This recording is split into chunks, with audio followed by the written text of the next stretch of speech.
tour today. I hope that was useful. It's always good to stand on the ground that we're going to talk about. I wanted to try and put a little bit of a bow on the morning tour. Again, there's no votes or anything. Before we do anything like sell something or reinvest in it, we'd need to come back to you all. But here's where I think the discussion of the assets is going right now. And if you'll correct me if I'm wrong and add input to this, and that we stood on the 12th and Sherman parking lot and warehouse buildings. And I think we thought on that property, we ought to continue to hold it. We'll continue our discussions with the developer who contacted us recently about whether there is a better long-term strategy. But today we have such a low basis and we make a lot of cash on that, and it's easy to manage, and we thought we ought to hold that. Same at 9th and Grant. We have a much higher basis there, but it's a parking lot now that's thrown off an adequate amount of cash.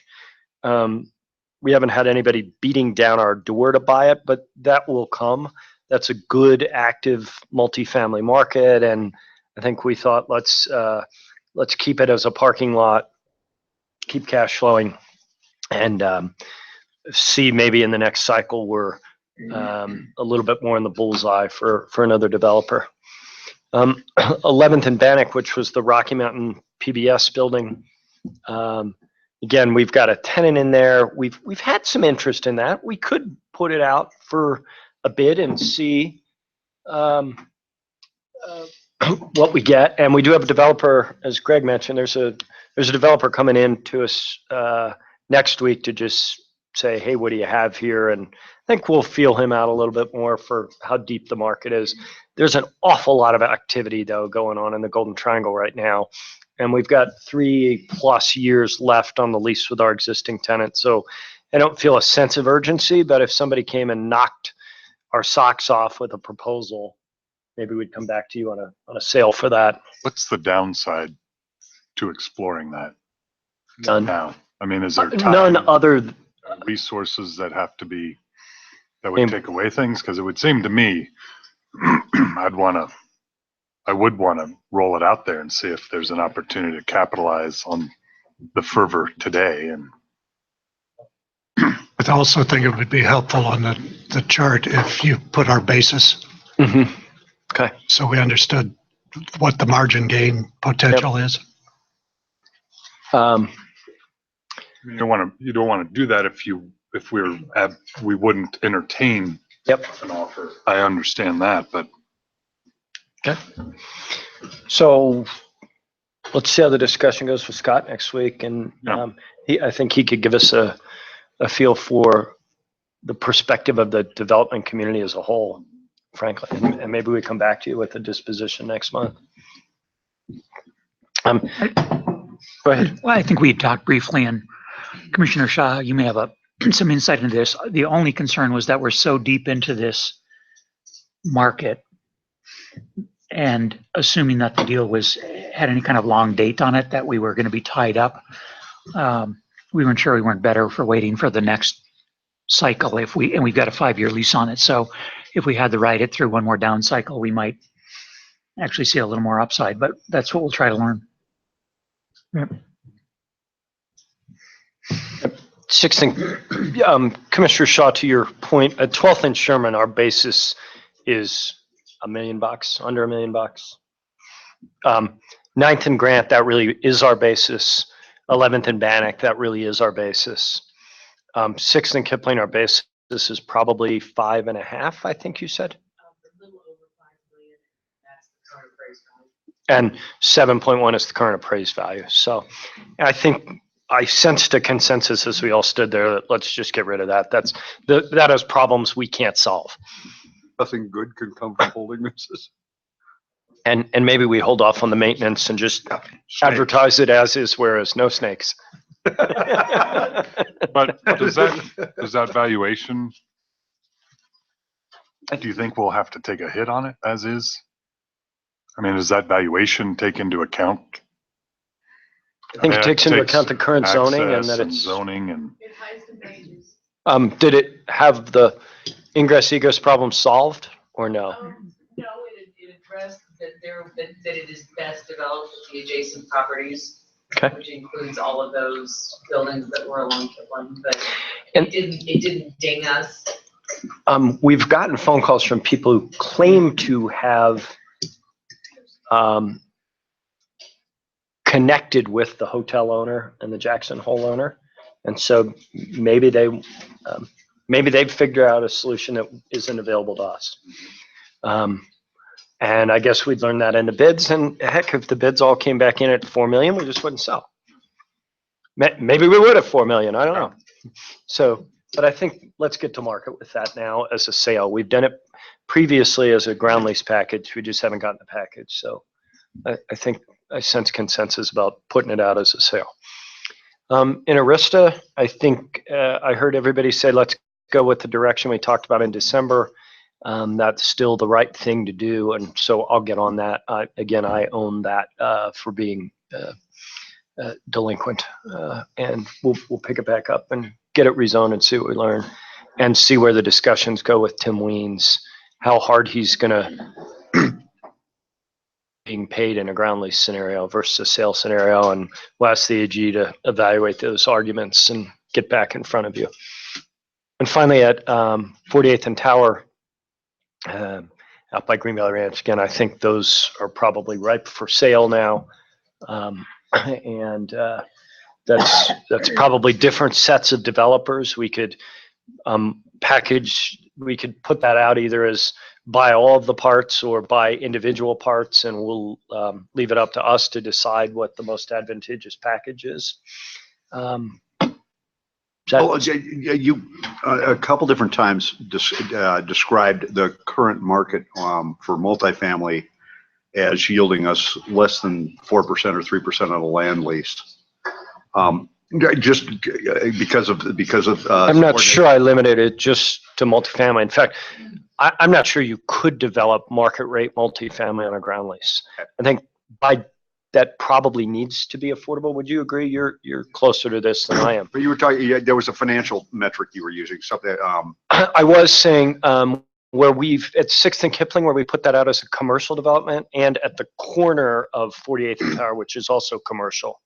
In both those instances, we were trying to do ground leases, and what the market told us, and I think it makes logical sense, is that if you're going to have an unsubordinated ground lease, your yield should be less than our bank debt. You have a less risky position than the bank does even, and so we're going to pay you less than that. And frankly, that's what the economics support as well. So. Not even any financial alchemy in that. It's just that it's. I didn't. We never saw their bank. models, but that was sort of how the proposals were coming back to a us. coherent argument. Okay. So does that sound like anybody disagree with that? And does that give you guys enough direction on? Actually, I shouldn't say you guys. Give us all enough directions, because I think I got homework on that list too. So good. Anything more we can do about these properties for you to help give an understanding or to position us better? Or? We don't look at equity participation in a development per se as something, or do we? I see you grabbing a microphone. I thought you were going to address that. No, I'm sorry. I was just waiting for a moment to break in because I'm not sure, and all the commissioners may already know this, but this conversation is being streamed to other employees of the land board so that they can follow what happens on a monthly basis. It's the first time this is being tried out. It's sort of a trial run, but I just wanted you to know that there are land board employees who are able to follow this conversation. And not able to see you nod. And not able to see you nod, nor potentially recognizing your voices, but not that you need to identify yourself. Just be aware that there are other folks besides the folks in this room who have an opportunity to hear you for the first time. Everybody will recognize Greg. I was going to say, hi, Crystal. Right. Yeah. We're sitting down the hall. Oh, I'm sorry, I did not mean that. So now I can't remember what the question was. Well, do we ever, would we consider, an equity participation in the vertical assets basically as part of our, So Diversification. part of the answer to that is a legal question about whether the state can be a co-owner in an entity like that, in an LLC. And I've never gotten a great clear answer, but we haven't done it that way before. And we're a distasteful partner to have because all the documents that need to come to us are open records. Yeah. And so folks who consider partnering with us think twice about that and don't want to share them. That's been our prior experience. Now that in and of itself may not be the deal killer. It may actually be a legal issue about whether the state can be the co-owner of a private venture. And the like reason I that. ask is, I mean, 48th and Tower, on the one hand, it makes sense to dispose it. On the other, that looks like 100 years of revenue. Yeah. And it would, so if we ended up, putting the ground under a deal and we took a quarter of what was left and had a building on it as our payment for the rest of the site, that might be a deal we'd consider, for instance. On which one? I was thinking 48th and Tower. Ah, okay. Again, once again, I'm completely ignorant blabber, but on the other hand, I hate to think of us selling that. Yeah, because you're going to sell it just at market, and our Yeah. usual line is we're a seller when there's a disruption in the market that's going to cause us to Exactly. be overpaid. And I don't think we're going to get overpaid. I think we're going to get fairly paid. So you're right. There's a little bit of a disconnect there. So one thought is, do we look at subdividing prior to sale? For instance, do we go through the land use process and pick something that we think we ought to keep because it's got lease value? At 48th and Tower, we've done that. So there were Right. Individual lots shown on the map. And what we can do is write the RFP to say we'll consider ground lease or sale proposals. We'll consider equity residuals or share of the proceeds or whatever it is that Ed feels comfortable we can accept as part of payment and see what comes in. I think when we've tried to do that before, everybody just sends, I'll buy, I don't want to deal with you. I want you out. And I get it. We're it's super much friendly. cleaner to finance and Another way to think about it is we will have the solar sites back. So 20 acres or so back in 20 years. Maybe that's the piece we hold for ourselves. I think part of it too is what are the alternatives? Do we see a better use for the approximate $12 million, right? Can we deploy that? Can we take that, deploy it, and get And if you structured it so 6th and Kipling, 40th Tower sold about the same time, now you've Right. got $20 million and should buy another office building. What's the permanent fund yielding then when these close? So there could be a couple of alternative investments for the cash that are going to yield more than the zero that we yield today. Okay. Well, thank you all. I appreciate you riding along with us and seeing all that. It was really helpful. Thank you. thank you for organizing it. Yep. Thanks to the real estate team and kept us on time. Way to go. You've set the bar high for the August and September tours. So, thanks. Thank you. Stop it. Crunch him up and drop him down his shirt. Where am I? What am I looking for? I'm looking for the agenda for the day. What did I do? The next item is home sites on state trust land.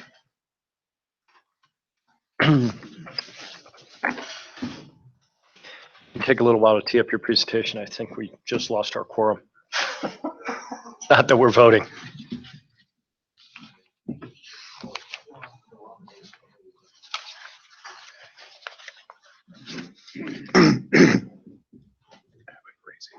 Tab 2.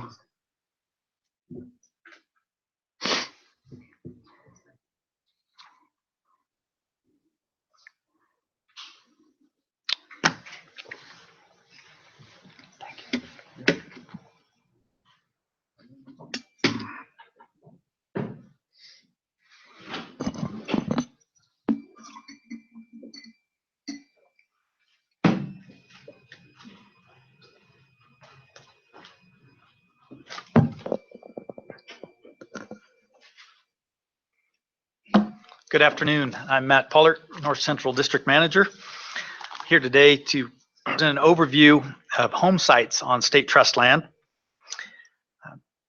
This is an informational item on the agenda today, but staff does hope to solicit feedback from the board regarding the way we currently manage these sites and to present an idea for some potential modifications that we might consider. And I think this is a good chance for us to have that open discussion with the board and maybe get some feedback from you regarding how to proceed. So I want to first of all start with some background on home sites on state trust land. I'm aware several members of this board have heard us talk about home sites before.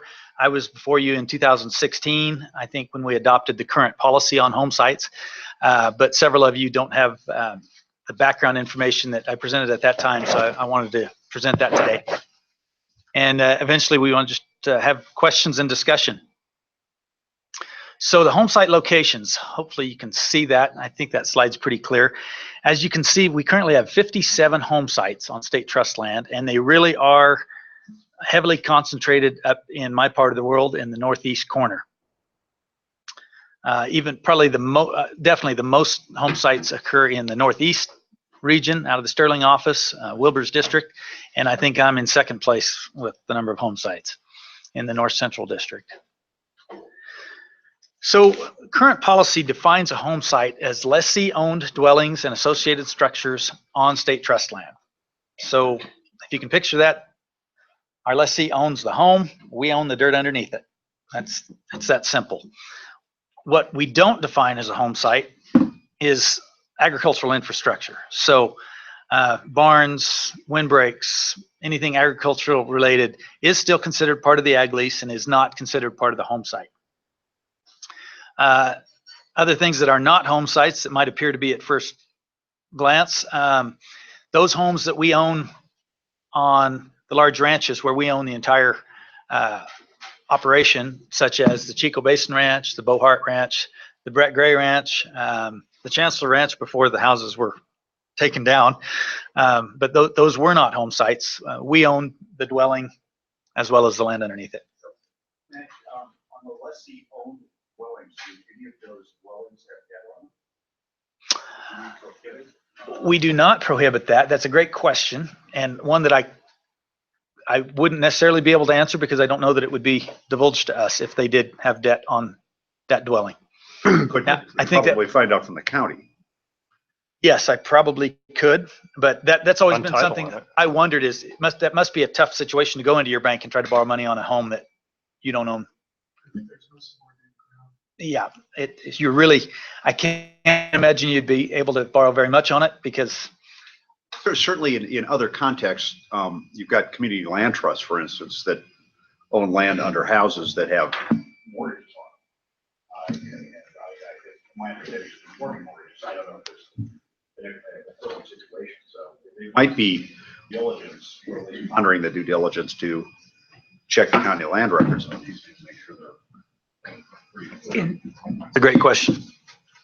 I want to say, tell me more to what end? So once we understand it, what is it you would want us to do with it? We want to have a policy of no debt on lessee-owned dwellings on. Okay. And it may be moot, Greg. I guess that's the point. We may not have any. Do we care? Of course, bearing in mind that we allow people to use their leases as collateral. I mean, we have an ag lease with no improvements can be used as collateral. It would stand to reason that we'd probably allow ones with a home on them to be used as collateral. But to point well taken, that's worth studying. Thank you. So a little history. In the early part of the 19th century, I think the land board not only allowed but probably encouraged some homes to be constructed on trust land. I think back in the Dust Bowl days, the 30s and 40s, it was a way to maintain a presence and have a lessee stay on the lease. I know the records show that at one time we had many, many more than the 57 we currently have. And we see those all the time when we're out doing inspections. There may be an old home site from the 30s or 40s that you can still see the foundation. And so I'm willing to say there was many times more homes at one time. So it really was just considered part of the ag lease until 1996 is really the first time we see the board adopt a specific charge for a home site. And at that time, they began to assess a fee of 3% of the value of the improvements, and did that for several years. In 2012, they changed that structure to consider the value of the underlying real estate. And that's our current formula, is 7% of the value of the underlying land is what we charge for those sites. So a summary of our current situation: there are 57 leases, all predominantly, they're all agriculture leases that have a home site line included on their annual bill, and it is that 7% of the value of the underlying real estate. They range in size from a half an acre to 15 acres, in revenue from $900, which is our minimum, to over $7,000 on one site on the Front Range. To give you some context of how those shake out, 25 of the sites are at the $900 minimum in parts of the state where land values are significantly lower. How do you arrive at the value? From the county assessor. To put it in context a little bit, to realize this is really a small part of our inventory, but it's a total of 294 acres of state land are encumbered under these home sites, and they generate approximately $105,000 a year from those sites. I wanted to take you just on a tour to give you some sense of what the home sites are. This is actually our highest grossing home site. And I guess I put this picture up to show you, it's not that it's a real high-end site, it's the fact that it's three miles from downtown Fort Collins. It's just the simple location of it makes the county assessor give it a value that equates to $7,500 a year for the few acres under this site. I guess the others I'm going to show you are maybe what I'd say typical. These are just happen to be pictures taken in the last couple of months in the Northeast District, so they were recent inspections. This on your, I gave you an attachment, a table of all the properties, and so I've referenced them by number. So this is number 30 on Exhibit 1. It's a home in Washington County. This number 23, an older home in Phillips County that is has been there a long time. And this one is in Washington County. Just gives you some sense. Most all of them are older dwellings. Some of them have had pretty good maintenance. This one is, a nice little home that's probably been remodeled a few times over the years. How are you determining the acreage over here? I couldn't recognize your voice. I'm sure the people online couldn't Throwing my recognize it. voice, yeah. So it's actually the footprint of the dwelling and associated buildings. So when I say associated buildings, if there's a garage, if there's some outbuildings, it's the total footprint encompassed by, and their trees, their landscaping. So this hits this particular one is 3.2 acres. Correct.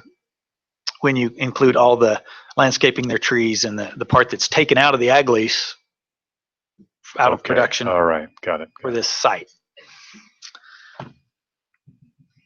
So I guess the reason I'm here is, first of all, to just give you an overview of what the home site situation really is, and show you a couple of the challenges and issues that we have, because even though it's 294 acres of our holdings out of 3 million acres, it does probably present more than its fair share of challenges. You'll see more of them come before you with some issues.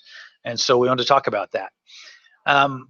One of the challenges we've identified is that a home site on a lease does discourage competitive bidding. So as you can imagine, when someone's ag lease comes up for renewal and it's out on our list of expiring leases for competitive bid, there's a reluctance from neighbors and other people to bid on one that has a home on it for a couple reasons.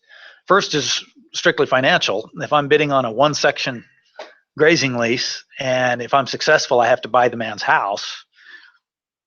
Do I really need that section of grazing bad enough to give $80,000 for this home? Secondly, there's a little bit of a consternation, I guess, when you think you may be displacing this family. You know, that family's lived there for 40 years and their state lease is up. Am I going to displace this family by bidding on it? So that's a real concern for me, is that it does make our competitive bid process maybe not work like it should. The second challenge that's maybe more easily quantified is the liability that this may present to the state land board. We've had several cases where somebody does walk away from one of these and we get to clean it up. And I think we mentioned one where it was, especially if there's asbestos or something, we could be on the hook for a considerable liability for a cleanup. So that's a challenge certainly that we wanted to address deeper. Go ahead, Greg. I would just going back to number one, it hadn't occurred to me when you and I talked about this before, but even though the home sites only impact, 250 acres,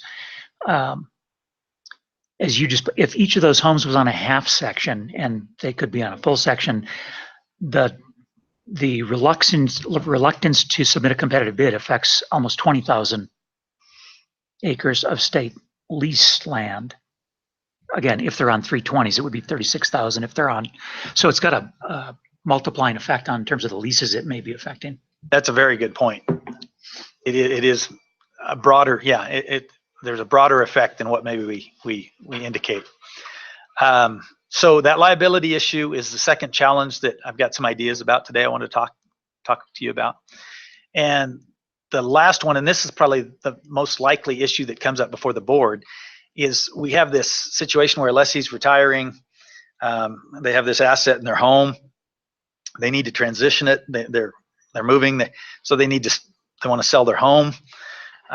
So it's difficult for them to try to sell a home that sits on our land when, for instance, I have one right now. A gentleman is wishing to sell it.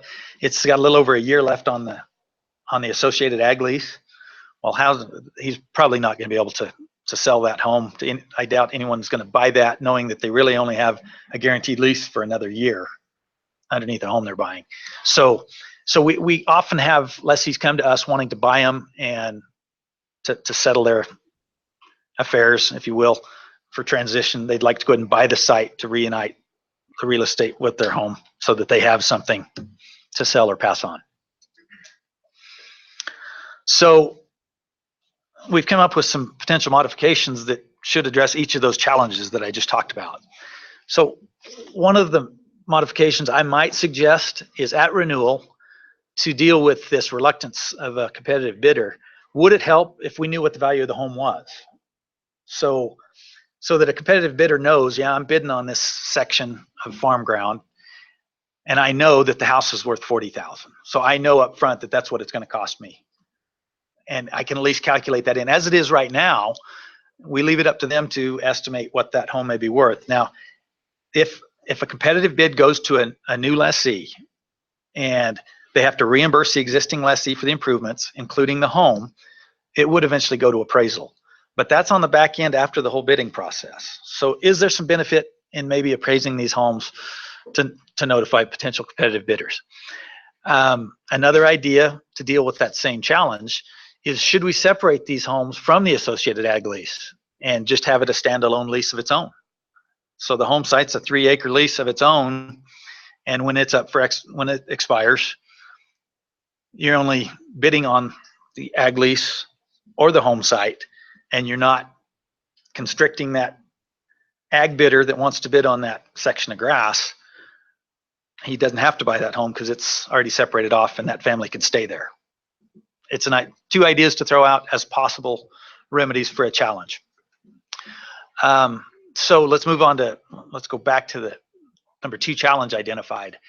The lessee's failure to maintain these may present a liability to the land board.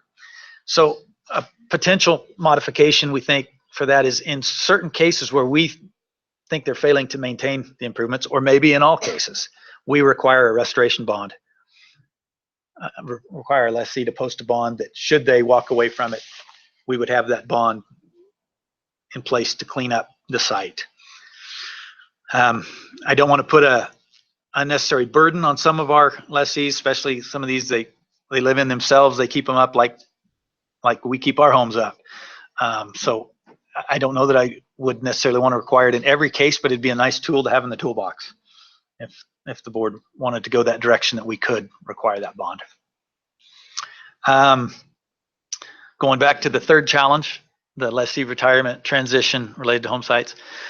In some cases, should we pursue disposal? We have, this board maybe even recalls the Haynes home site that we brought before you about 1.5, 2 years ago, where we felt like the best resolution there was to pursue disposal of the 10 acres underneath their home site. And that was the case. That's where it ended up going. And lastly, there is a rare case, and I haven't identified very many of these, where we should maybe consider acquisition. Should we buy that home and reunite the home with the surface? In most cases, it's been my experience, you'd be buying it just to tear them down. And so that may not be the case in very many, but there may be a few out there where we should maybe consider acquisition. So I guess at that point, I'd like to entertain any questions from the board, and I'd sure entertain any feedback from you about some of my potential modifications that I'm suggesting.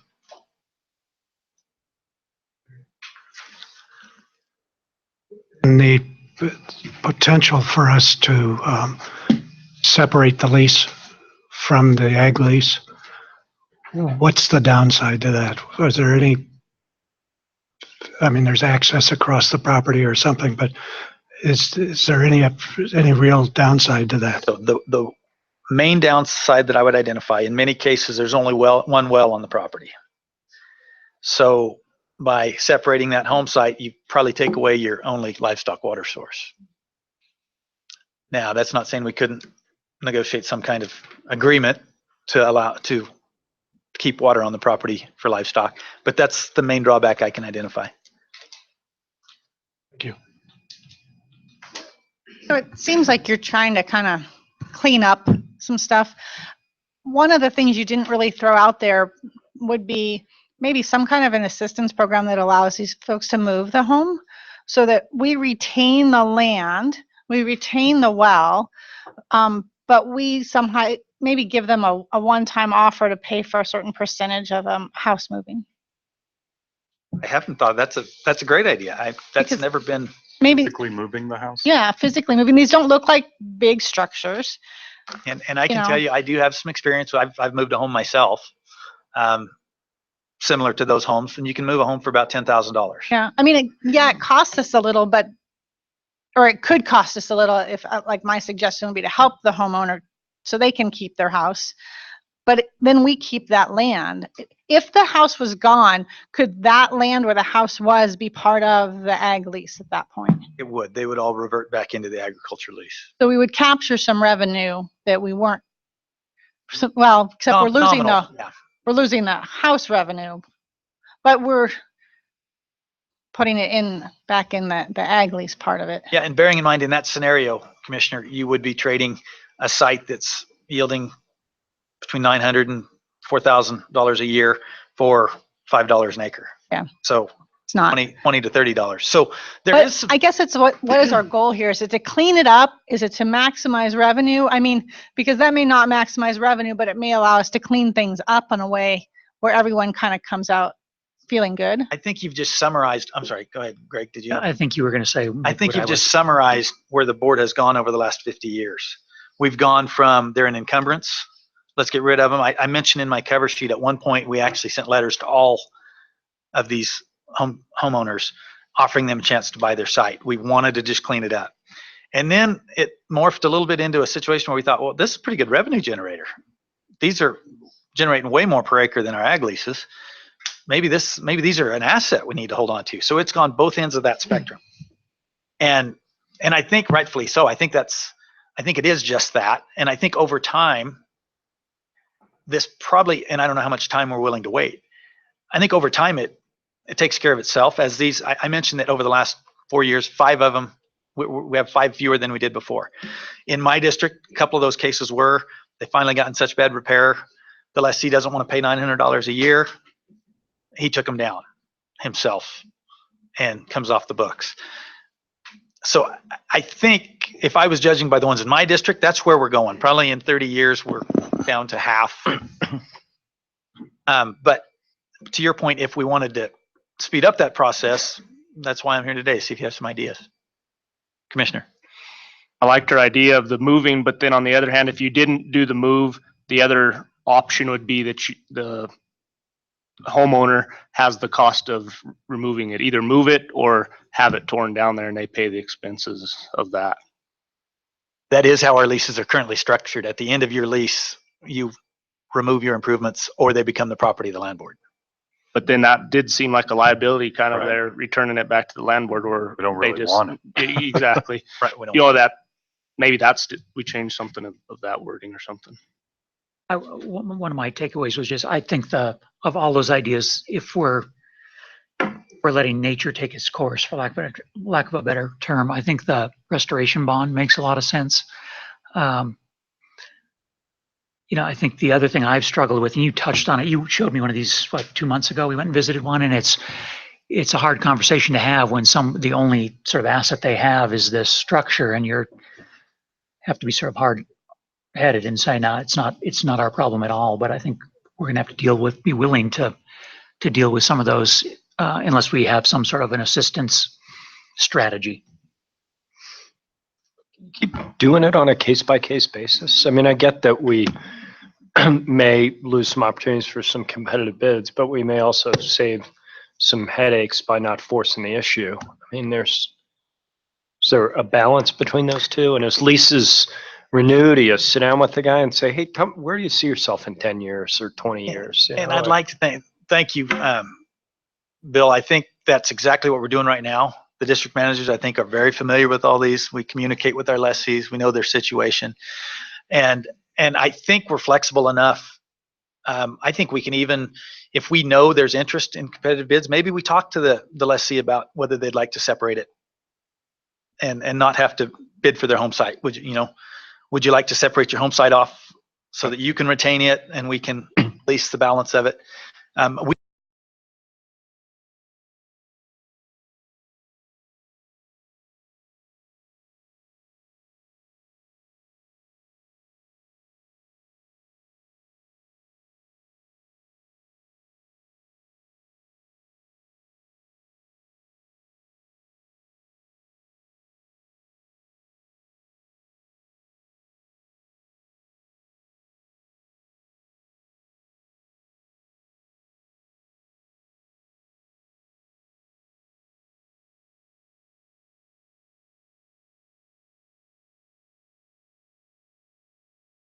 We have any liability, a legal, like if these are not maintained well, if there's, I mean, what is our, Think about what we saw at one of the big ranches last summer was the dwellings had to get torn down. They were in such bad shape. It wasn't a home. Well, in that case, we actually own those. Right. But in case, I mean, yeah, we incurred cost in having to scrape those things and get the debris out. But I'm talking about if the homes, who's monitoring the condition of the homes? And you said that many times these aren't maintained. They don't have the dollars to invest and keep them up. Life safety kinds of liability issues. Yeah. Yeah. If something, I mean, they're on our property, we're aware of it. Do we have any? Well, couple things on that. In general, your liability is limited by the governmental. Yeah. There's still potential for many things. That's just a cap on liability as opposed to a complete insulation.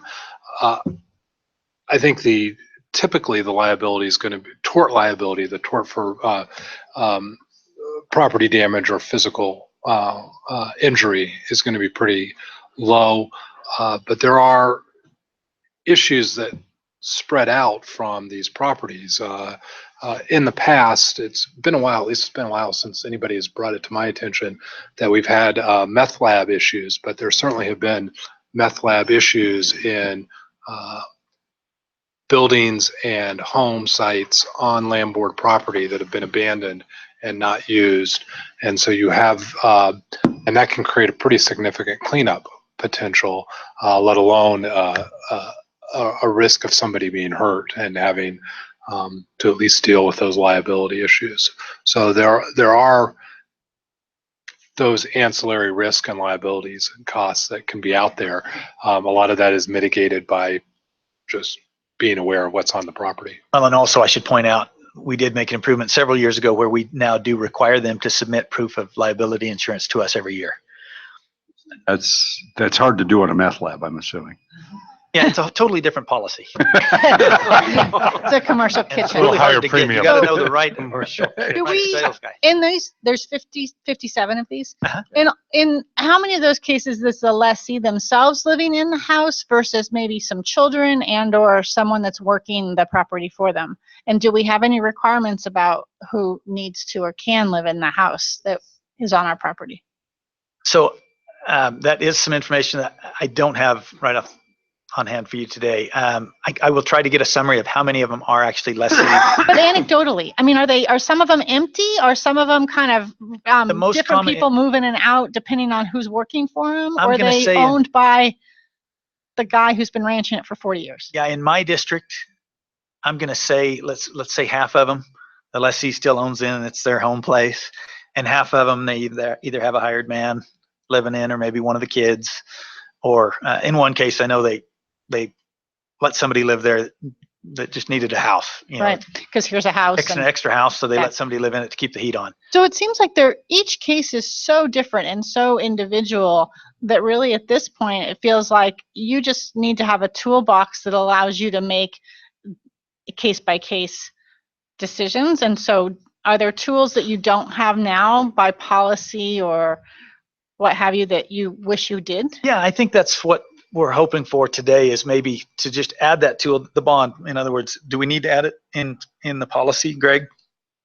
That the district manager may require the lessee to post a bond? Or is that something we have already at our I disposal? think if it's in policy, then you're less likely to have a conversation where you say that to somebody and they say, I don't want to do it. So they want to come in and talk to the commissioners and appeal the staff decision.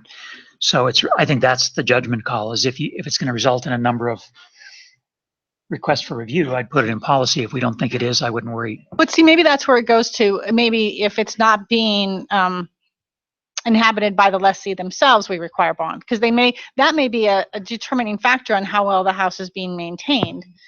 Yeah, and that's a much easier conversation to Right, have also. you're not rather living in than it, so we require a telling bond. the owner, you're not keeping up to a standard we like, and so you have to give us a bond. That's, Right, so it's kind of it's a factual question that then maybe can determine the route we take. I mean, nothing's foolproof. I mean, to have a conversation of whether that person is really living there Right. full time or their kids. Right. I mean, And I think the good news today is 57 is all we have left. That really is, when you think of the hundreds that we had at one time.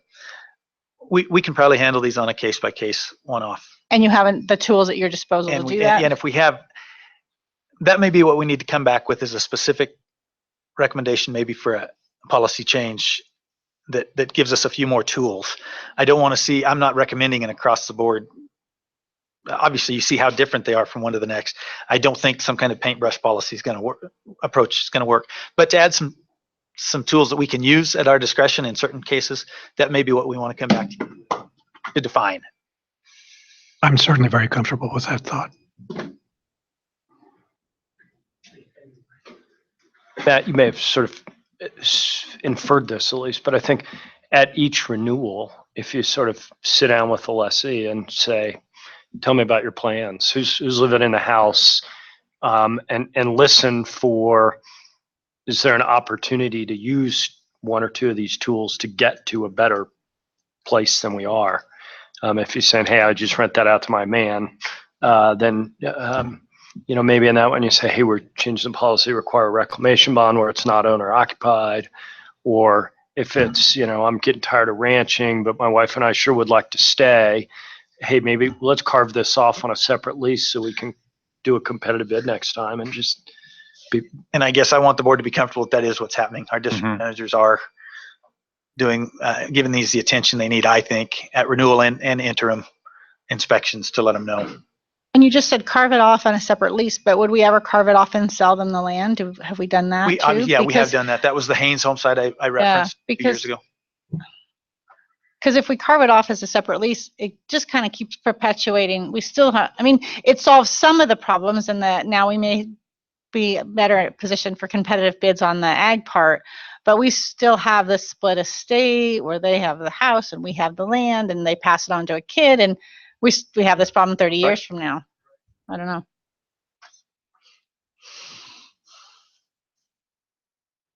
Well, I appreciate the feedback. Some good ideas, something I hadn't even thought of, Commissioner Bynum, that the incentivizing somebody to move one, that I've never thought of that as a potential that may have some legs. I mean, maybe it's that they'd really like to keep their house, but the grandkids live on the other side of town and they've got extra land there. And there may even be a way to use your idea. We could structure an exchange for, look, to assist you in moving it, we'll give you 3 years of the home site rent free if you'll move it at the end of the 3rd year. Something like that. Something like that. I could see where it doesn't cost us anything.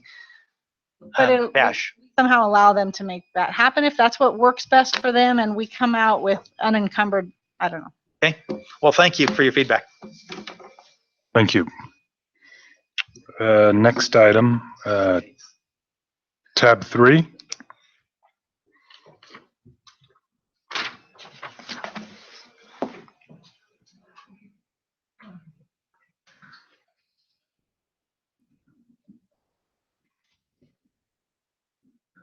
Afternoon, Commissioners. Greg Okish, Assistant Director. I'm going to talk to you a little bit. It's a follow-up item from something we talked about, from a topic we touched on a few months ago when we looked at the value and the revenue generation on our large ranches on which we own all the improvements. A number of people worked on this, in particular the data services team, which is Bill Gertner, Mike McInich, and Bill Martin. And Bill's in Alaska at the WISCLA meeting, but Bill Martin and Mike are here and may have to help me. And also Matt, if we get into questions about some of the information in here, I may ask Matt to help a little bit as well. But I actually wanted to start by asking you a question. There was a memo in your package. I don't know how closely you were able to read that or if you all read it and have particular questions. I have a series of slides here that sort of goes through that at a high level. But what I'd really like to do is use the time to identify some themes that you'd probably have questions. I'm assuming you might have questions about, and we could explore those a little more deeply. So do you have a preference for how I go about this? The one observation I had was that the colors that you used on the graphics made it very difficult to read. Okay. On the charts?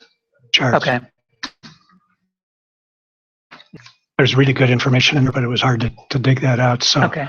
You might rebroadcast that. Okay. We can look at that. Anybody else want to start with a question or comment, or should I go into this in the spirit of please interrupt and ask questions? Greg, the rationale for the analysis was that we were wondering, I'm trying to just put myself back in October. We were wondering whether it made more sense for us to own disparate sections or large consolidated ranches or let me tell you or what the I intermediate recall or the question intermediate was. phase, because as I recall, I can't remember the context, but we were talking about the not big ranches and not small sections. Is that? Well, actually, so where we were in October, let me start there. That's where the story starts. In October, we were looking at our large managed ranches. There were 5 of them, which are on this map. And you see how many acres are in each one. And we were trying to understand, relatively speaking, how did those perform financially? In every one of those cases, we had acquired a property within the last 15 years or so. In most cases, we'd rolled in a significant assemblage of existing state trust land. And so we were trying to understand, what did we pay? What did we put into the assemblage? How has it performed since? How was it done in terms of value and income? But at the end and the conclusions, just to remind you that we looked at 5 properties. That was about 250,000 acres. These all had state land board owned improvements on them. It represents about 9% of our total land ownership. So to go back to the slide Bill mentioned, put it up this morning, land is about 2/3 of our entire portfolio. And so this represented about 9% of that 2/3 of our portfolio. And a lot of it was in eastern Colorado. The annual, what we call the property dividend, the cash on value return was somewhere between less than 1% and just over 2.5%. The average portfolio dividend, so if you put all the properties together from the time we acquired them through last fall, we had earned an average of about 1% a year on the value of those properties. But the appreciation was much more significant. Based on appraisals we'd obtained and extrapolating those, we felt like the annual portfolio appreciation was over 6%. So combined, we were seeing about a 7+% return. And the total estimated value of those 5 ranches was about $121 million, or 4% of all the land held in the trust. So that we got to that point, and I believe what the board asked at that point was, that's interesting. How does that compare to the rest of the portfolio? So to answer your question. More or less. Yeah. We went into this exercise thinking that maybe we'd select another slice of the portfolio. So to I think your point, should we look at how individual sections perform? Should we look at how medium-sized ranches perform? Our conclusion, the team's conclusion, once we started looking at it, was we had to just look at the whole remaining basket would be the logical piece to look at. I just want to build on your answer a little bit there. As we've come in the last couple of years to think of all of the assets, the whole trust, is that pie chart we showed this morning. And as we position ourselves to try and set some framework or guidelines around asset allocation and what do we want to have more of and less of, this is all part of understanding of what do we have now and how's it perform. And the easiest way to start that exercise was with the 5 big things. And we had just bought some additions to those big things, and they were discrete and easy to describe and understand. And so I think this is part 2 of understanding, deepening our understanding of what's in that land portfolio and how big or small is it, what does it earn or not earn, what are the opportunities for multiple uses on it, so we can just begin to build this framework for making some asset allocation decisions down the road. And I think you may have, I don't know when each of you read the memorandum and what conclusions you may have reached. I think staff's, to some extent, conclusion was this exercise we're about to talk about, I think it confirmed some things we either understood intuitively or from experience, and it's very consistent with, I think, what district managers would have told any of us if we asked them a specific question about a certain lease type or a certain property type. So there was no sort of huge aha moment, but I think we have a more precise now quantitative understanding of how some of these things are actually working and the relative differences between different uses. So that would be maybe one of the takeaways. So the first thing we needed to do was figure out how we were going to look at what we called our surface land data set. And we thought we had 2 choices. One was to organize everything, all the land we owned, by parcel boundaries.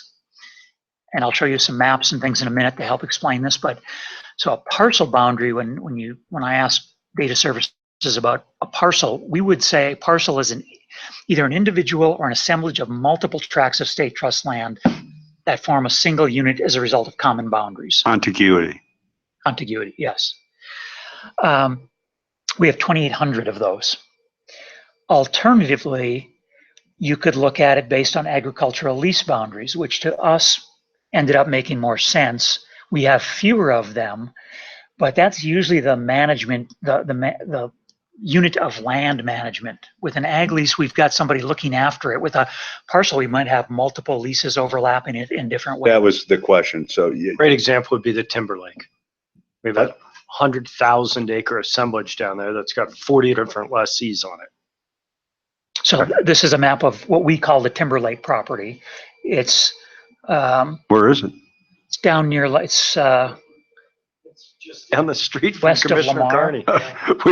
East of the We haven't Chan- talked You got about any this beer in the yet. fridge? Well, let's hop back in the cars. East of the Chancellor, Middle west of of nowhere. Lamar. Is that, you describe it differently? Is that, okay. So here you see, not all of it's exactly contiguous, but we refer to this as the Timberlake properties. Bill said 144,000 acres. It has 39 leases on it. Is that by, out of curiosity, is that by design or is that just by, just what's happened? 39 leases? yeah. We did an asset plan on this a couple of years ago, and I could share a copy with you, but it's somewhat, I don't know if I'd say it's by design. It's quite large. There was an original, it's called the Timberlake, I think, in part because there was an original grazing association called the Timberlake Grazing Association. That's about 50-some thousand acres. That's this big purple piece. Okay. So that's the core of it. Just given the way it lays with other private property holdings and there's some reasons it lays out this way, and there's some things we're thinking about doing that might let us manage it differently. But today, that is the situation. And we treat it differently than the large ranch because we own none of the improvements here. Yeah, very, very good point. Right. Whereas at Chico and the Chancellor, we own all of the improvements. We own nothing here except dirt. So again, we've done this exercise using agricultural lease boundaries. 95% of the state trust land is under ag lease now. So there's 5% we lose in this analysis, if you will, but we think we get the majority of it. Better describes the unit of land management. Our agricultural lease boundaries are pretty stable. We don't change those every time it comes up for renewal. They're very seldom modified. And other uses, when we went into it, as you read the memo, going into it, I think our expectation was we'd be able to look at as many as 20 layers of income, surface revenue. And as we got into it, we realized for various reasons, we were somewhat, at this point in time, we were able to take a good hard look at agricultural revenue and recreation revenue. And I think we understand that pretty well. We weren't able to layer things like yet oil and gas revenue or surface rent from oil and gas revenue or solar, or there are ecosystem services. There's a number of other layers that we'd like to get at some point. This primarily ended up focusing on ag and rec. And so again, the fact that 95% of our land is under ag lease probably lends itself to this analysis. We've talked about this unless you have any questions. So side by side, these were in the memo in your book, and I think there's only a couple of points. So what we did is we created 12 categories of size. We tried 4, 6, 8, 12 more. 12 seemed to capture the nuance of what was happening in each category pretty well without getting so granular that it was hard to understand. This one looks at the number of parcels in each size class. So we have 1,900 parcels in this. Really, this represents a section, and you see a huge blip here. What it's essentially saying is that of our 2.8 million surface acres, 1.15, a little less than half, are in a section format. They're somewhere between 320 and 700 acres. When you look at where the leases fall, we have 24% of our leases in this category. The rest are sort of spread across. When you look at where the acreage is, an interesting thing happens. We still have this huge blip right here, but the large properties start to show up out on the end here where there aren't a lot of leases because a single lease covers a lot of acres. When you look at the acres under these leases on the end, you start to see a lot of acreage both in the parcels and held in the leases. So again, we've talked for a long time about the fact that our property portfolio looks a little bit like a dumbbell. We have a lot on the small end and a lot on the big land, on the big end. That's really describing this distribution. And by small, we used to, historically, we said sort of from 1,000 acres this direction, and big was sort of 20,000 this direction, and then a little bit in the middle. Make sense? This might be one of your color points. Let us know what that says, Greg. I will. So again, these are the same categories across the bottom, and we ended up looking at 5 kinds of agricultural leases: dry cropland, grazing, irrigated cropland. I'm sorry, recreation's in here, and CRP. And unless you have questions, I won't get into that. They were described in your memo. Red is the grazing, and so I think that's right, red, yes. So again, you're seeing most of our acreage is leased in grazing. Again, a big concentration here. Less of the other kinds of leases simply because we lease, as you look at the detail, we lease less property for those kinds of uses. Much less land leased for irrigated cropland than there is for grazing. So this was just looking at a distribution of where our various lease types fell.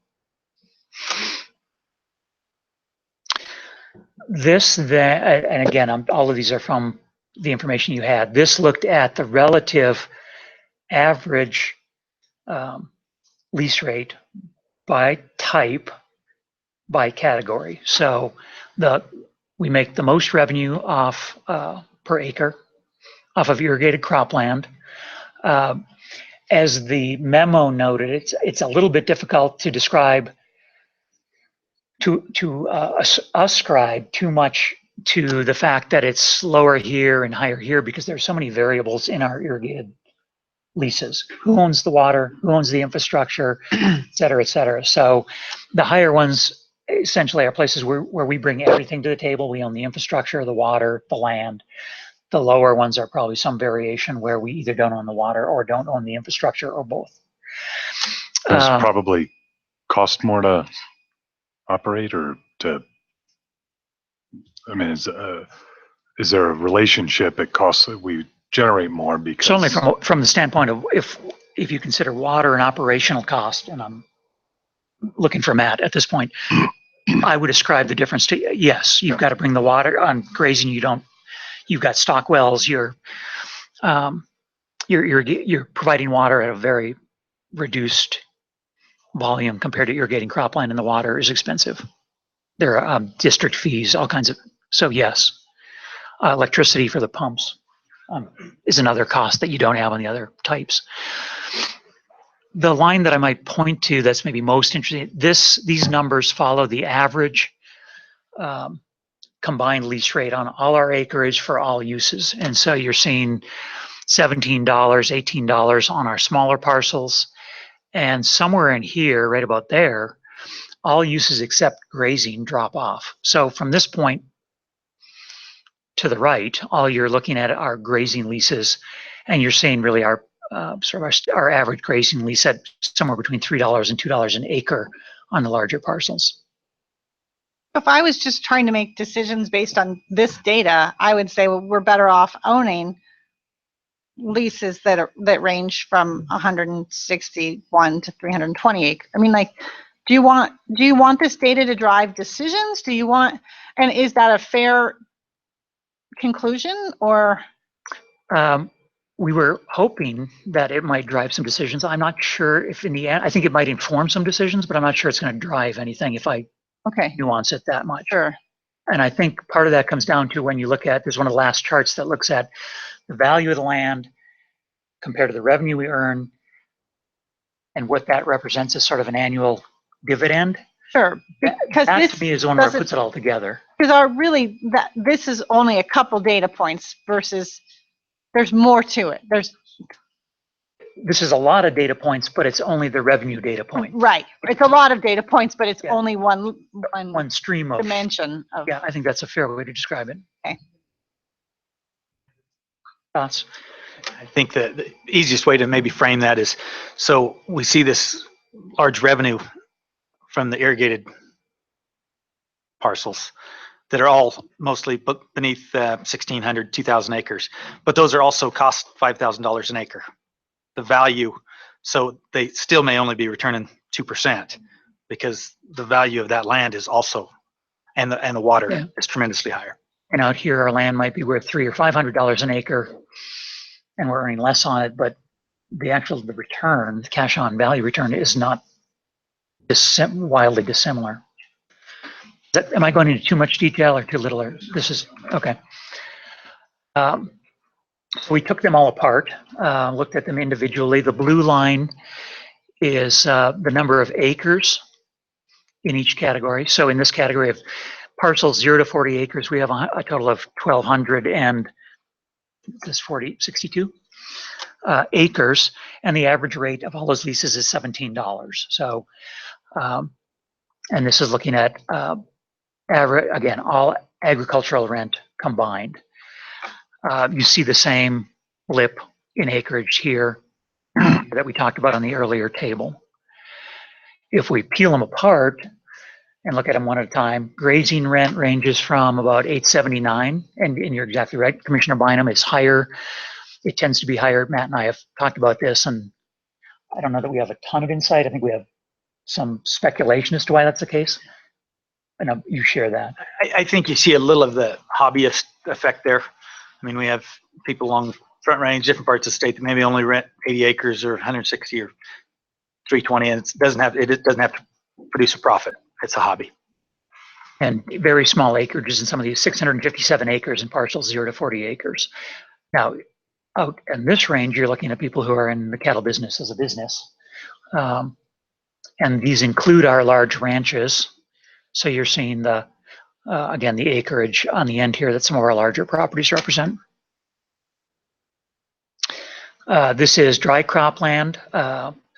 The average here, I don't have this in front of me, but fewer acres in total, higher per acre rates.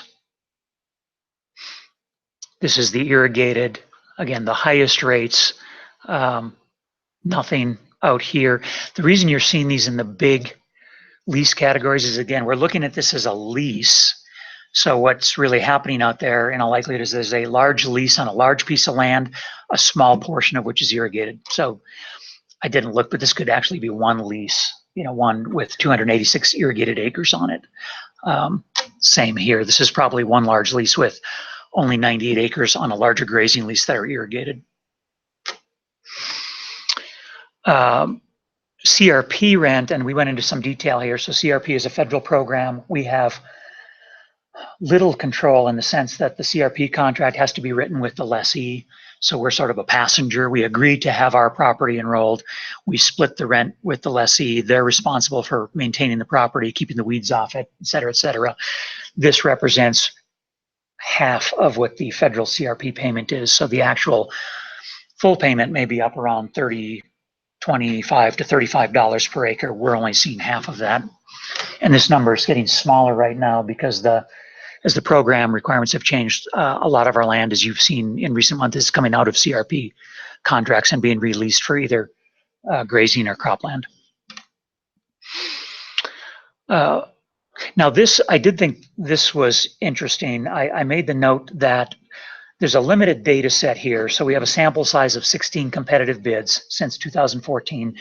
The reason for that was we wanted to pull this information, well, we were most easily able to pull it out of Atlas. So as most of you know, we switched from our historical data management system 2 years ago in 2014, and trying to go back into what was then called SAMS and extract this information was going to be very, very difficult. So we just made the decision to start in 2014 and carry it forward. But there's a pretty consistent pattern that when we get competitive bids on a property, we are seeing bids that are 30 to 50% more higher than the standard rate. And I think Bill asked the question whether any of these were, whether those two really high ones, the 1040 and the 985, were single anomalies, and they were not. The bids in this category, that actually represents, where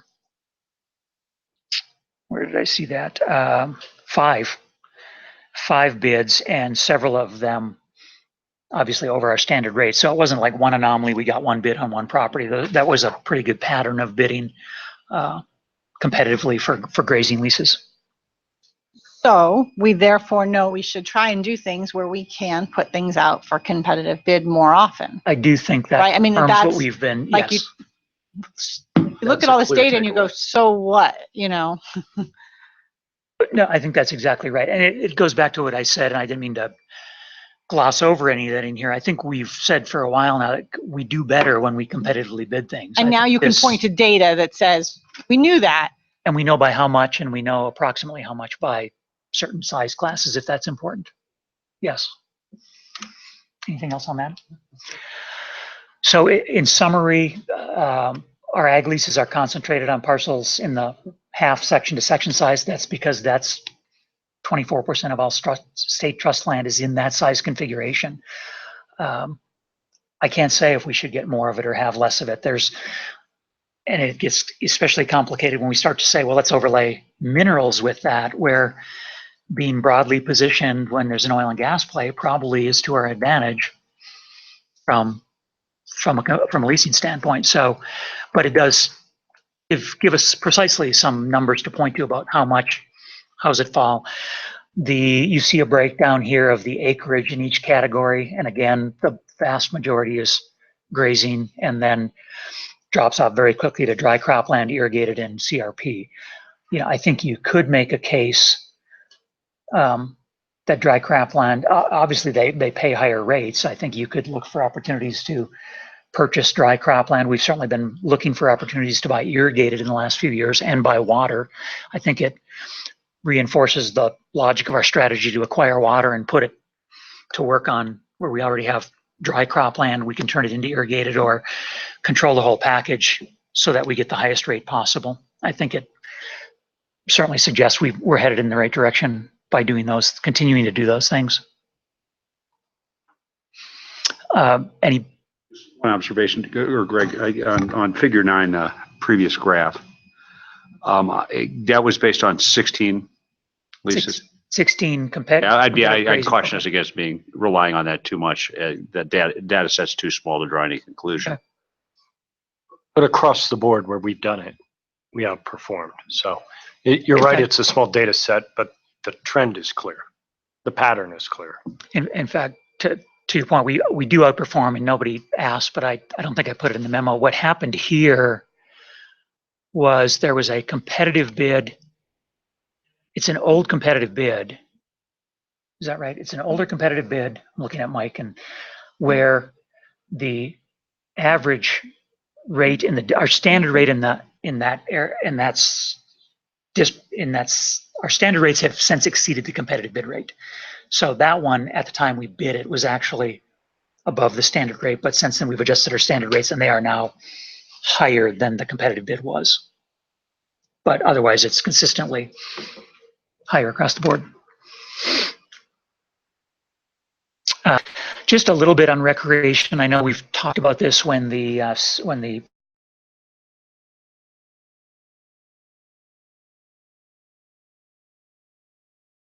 average is down, and so just a little bit by how much. These are our least average recreation rates by parcel size, excluding the public access program. So again, these are the acres leased. There's about 300,000 acres in here. And that we get some rates up as high as $19 on these smaller parcels. There's some anomalies. This one in particular is well, first of all, the state forest was in here prior to the renegotiation of the lease. And secondly, we've had some very unique, like 2 weeks of antelope season for $2,000 on a large property. So when you divide that by acreage, it's a very small number. Generally, we're not leasing anything for less than an average of about $2 an acre for recreation. When you drop the public access program lease in here, nothing here changes. It doesn't have any effect out here because there's no public access program parcels out there. But the difference between these two, where the high rates are between 16 and 19, once you average in the public access program, it drops way down, drops down to the $2 and $3 range because they have so much acreage enrolled at such comparatively a low rate. So there's no question there's an effect. I don't know if this is going to be helpful the next time we have a conversation, perhaps with CPW about that lease, but at least we can track it specifically and understand precisely what the differences are.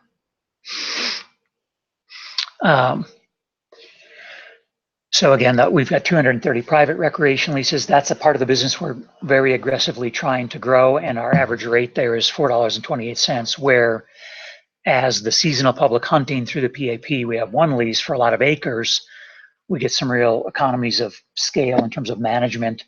We get some benefits in terms of law enforcement, signage improvements, but at a much lower per acre rate. Is there an escalator on that? There is. It's actually up to It's up to $1.76 this year, but it'll increase by So, okay. 2 or 3%. It's the CP. It's tied to CPI, so it'll go up a little bit every year. So segueing to land value, you hear us talk a lot in conversations about the Colorado Ranch Land Sales Database. It's a collection of actual transactions taken from the county assessor's offices. This analysis used data from 2013 to 15. There were 6,000 total transactions. It tends to work pretty well up to a certain scale, and then we use actual appraisals. And in the last few years, and in this analysis, we've tried to use actual appraisals that either we commissioned or that we've extrapolated from things we've commissioned on things larger than 20,000 acres.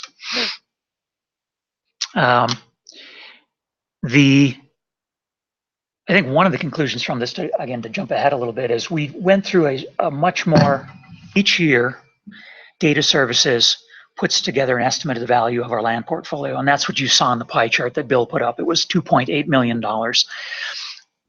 We do that at I think there's a nice balance of effort versus outcome in that analysis. We spent a lot more time and sort of brain power and computer time and trying to dial this in and adjust for where the comps were in a certain county, et cetera, et cetera. And the bottom line is we came up with a slightly different number, slightly lower, but I'd say sort of within the margin of error. I think what it proved for us that I hesitate to call it a shorthand method, but the method we use annually is certainly accurate enough for the level of exercise we're doing. And this probably isn't necessary, but we did get some more detail. We started to look at this white number is the value of each segment of the portfolio in each of those segments. This is the average per acre value. So Commissioner Bynum, again, what I alluded to earlier is we see much higher value here, which is a relationship to what you can earn on a property, and it drops off as you get into the much larger properties, which we've always pretty much experienced and understood. I think there's some quantification to that now.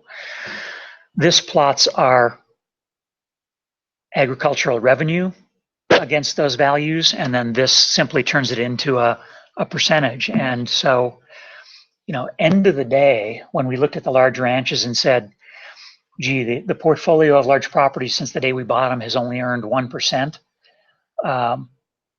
that's probably actually outperforming this portfolio by a little bit. We see 1% right here in one category, but on average we are under 1% if we look at ag revenue only against our estimate of the value of the portfolio of the land. So that was, I would say that surprised me. I thought that might come out a little differently. It actually, I think in hindsight, makes the large ranches look more appealing than we may have thought back in October. Essentially that's what this is. So I think we've refined some of our previous understanding, confirmed some things. I don't think we've found anything that says we were wildly misunderstanding some component of the portfolio historically. This said that the total value of the portfolio was 2.5. It was, again, within a few percentage points of the 2.8 that you saw on the previous slide. The annual cash dividend from our ag business is generally less than 1%. Apparently, it appears for the most part across the board. And so when we're looking at the large ranches, the Sherman Creek, the Adams Creek Ranch that we purchased and have now renamed the Sherman Creek Ranch, we're thinking it's going to return 2 or 3%. That's actually going to be, you could say, a home run if we actually get there on it and get appreciation as well. And then I was a little surprised. I don't know if I should have been, but I said I was a little surprised. The smaller parcels, even though they are higher value, are still generating the higher returns. I might have thought that might invert a little bit, but apparently whether it's the fact that we've got a concentration of dryland grazing and irrigation or the hobbyist or some other factors, we're still maintaining about actually a higher return on the more valuable smaller properties than we are on the bigger ones on the other end of the scale. So any other questions or thoughts about that? Observations we've missed, things you want us to, so that's the way we've looked at it. I think we've said in the memo was, if there's a next step, and it's kind of a big one, because there's some real questions about all of this, we can look at pretty effectively on 1 year, a snapshot of 1 year's income. When we get to the mineral stuff, oil and gas in particular, we're gonna have to figure out how we account for bonuses paid on day one versus land rent over the first 5 years, of the lease, plus the, plus the royalty when we start getting it. And it appeared we had intended to do that when we started this. It just got a bit bridge too far for us, and we said we'd stop here and get some input and then decide where to go next. My opinion, the oil and gas revenue is just a completely separate category. And I think it'd drive us crazy to try to integrate it into this On the which revenue? On the oil and gas. oil and gas, okay. I think that's a standalone Just a category. standalone. Not so much volatility to it. But it sounds like you still think it might be worth the value of trying to tie it to parcels? Not particularly, no. Oh, okay. Yes, what I'm taking away from this isn't it necessarily a revision of investment strategy, but the start of a discussion of asset balance on the pie chart. We know that because we're arguing over 0.5% dividend here, and which is, and it's a 0.5% of dividend above 0.5% nothing. So when you look at the discussion we had earlier of should we sell 25 or 30 million bucks worth of commercial property that's earning zero-ish and redeploy it into other things, I think that would say other things than more ag land. I was, and then where you're buying ag land, you try and emphasize, we were trying to figure out, should we be emphasizing a certain size end of the spectrum, or should we be wetter than drier? Or? Yeah, I would actually, and I don't know that there's enough value in this analysis to spend this kind of time, but I'd look at geography. West of the Continental Divide versus east of I-25 as yields. Do the South Mountain ranches, how do they perform versus the other big ranches? I think we know the answer to that. It's still not great, but it's a little bit better. And is if we're going to continue to commit to ag or pivot some raw land, non-producing raw land into ag, should we be looking west? For the acquisition? Yeah.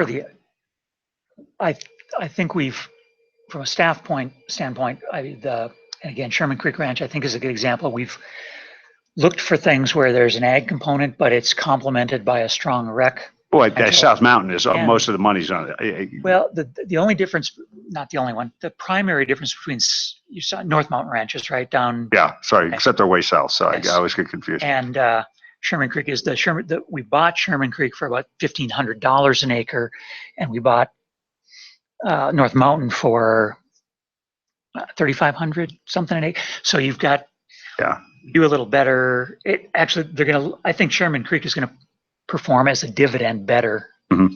Now it may not appreciate as much, but we found three things. We got ag, rec, and water all in one location. And I think the other thing we learned there was, I wouldn't say it's hard and fast, but there's sort of a rule of thumb about when we can buy, what we do there, it was 5-to-1. We bought, for every acre we bought, we could combine 5 acres of existing state trust land and then package it put it back out in the market. And that would be another component that I think makes it successful for us. Is that another part of this exercise was when we looked at the large ranches, we were saying, should we still own things that are 80,000 acres or should we break them up? or should sell it wholesale or break it into 10,000 acre chunks or 20,000 acre chunks. But it And- does, And yeah, I think we needed to do this analysis to understand what the alternative was. So there was, again, no huge aha moments here, but I think we needed to prove up what we had thought and have the data points there to compare allocation, asset categories to one another. but and it seems to me like now we have a decent baseline so that we can perform this analysis on a regular basis and see if we can spot any trends over time. Yes. I think we have a methodology that, Yeah. that we had to develop the Replicable. methodology this time. Next time through, we'd know how to do it. I've got to give a lot of credit to Mike and Bill and Bill. They were building spreadsheets with 13,000 pieces of information in them and manipulating those and sorting them and cleaning them up. And we, if nothing else, one of the indirect benefits of this is we found a number, not a huge number, but it helped us clean up our Atlas records. We found a number of things that when we tried to analyze them didn't make sense. And so we went back in and scrubbed the data, and we've got a better, cleaner data set now. Question on the large managed ranches, are you compare those to the Timber Lake they own the infrastructure? What's the difference? I guess I think we talked about that in orientation. That's something that's interesting. What's more profit? What's better to own these larger managed ranches or the ones that they own the infrastructure? Interestingly, it turned out that the Timber Lake performed better financially than the large managed ranches, which surprised me. I think it surprised us. And the primary difference was, if I recall correctly, was zero investment in infrastructure. No maintenance investment, no. Historically, what we've done is rent credits for improvements. I don't know that, and this is more speculative, I don't know that we saw quite as much value appreciation on the Timber Lake. And what we didn't see on the Timber Parent more recently is we've done very well with competitive bids on the large managed ranches. We'll keep our fingers crossed and see if Sherman Creek Ranch goes the same way. Because in the Timber Lake, in most cases, we don't own any infrastructure, and in most cases, the lessee has the water on their fee land. We're really limited in our ability to get competitive bids because there's no water on our land.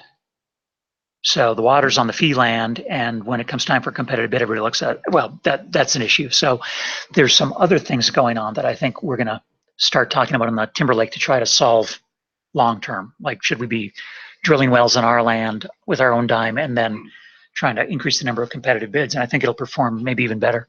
But we're talking modest differentials in terms of performance. Yes. Actually, I think it was, I want to go back and look, but I'm going to say I think it was double. Okay. And factor into that analysis, side, how much more labor intensive is managing this than a single lessee? Yeah, because if it takes twice the man hours, I think you got to subtract that from the spread. And I don't mean to put Commissioner Carney on the spot, but he has a lease in the Timber Lake, and I don't know if you've got any other insight. That's the one that doesn't require any human resources.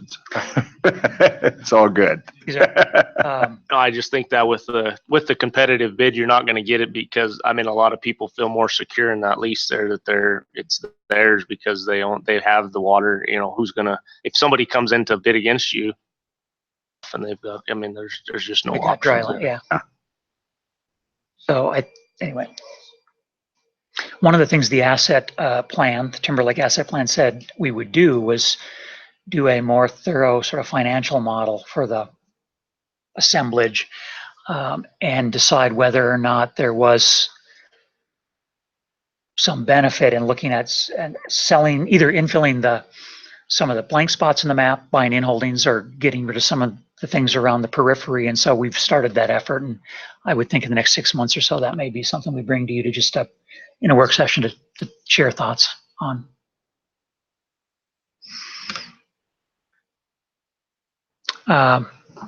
It just, one more By question the way, about I'll show Timberlake you on the because I side. haven't seen This is it. the Timberlake. Yeah, okay. Okay. It's the one that straddles the line.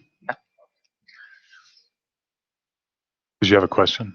That was it. Greg? Oh, that was it. Yeah. I have the advantage of having Anticipation. the map behind me, so I can turn around and look. Any other questions on this? Commissioner Shaw? Just thank you for the Yeah. effort. Sure. I wish we'd found some silver bullet that we could bring to the table, but I think if nothing Well, else, for me, I mean, this was a lot of information and, I asked the question, okay, so what? But I think Bill alluded to it. I mean, oftentimes I've been part of those conversations around should we be having large ranches and the value here versus, all of that.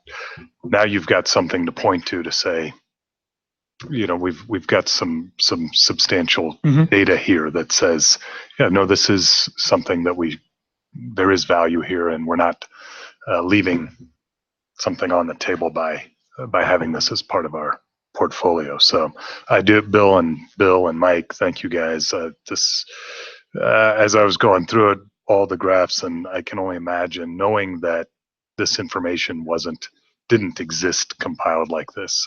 and we couldn't have done it. It really is, Represents a speaks to great the deal of power work and effort. Yeah. that we can take advantage of the leveraging we can do with Atlas going forward. We couldn't have done this 3 years ago. Not even a stab at it. So great. Why don't we take like a 5-10 minute little break before our last presentation? Yeah, I know you're going to want coffee, but Kristen's going to be exciting. This is going to be good stuff. So. I'm excited. Oh, is it the Kristen show? Yeah. Oh, right. Kristen.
together here for our final item, communications plan tab 4.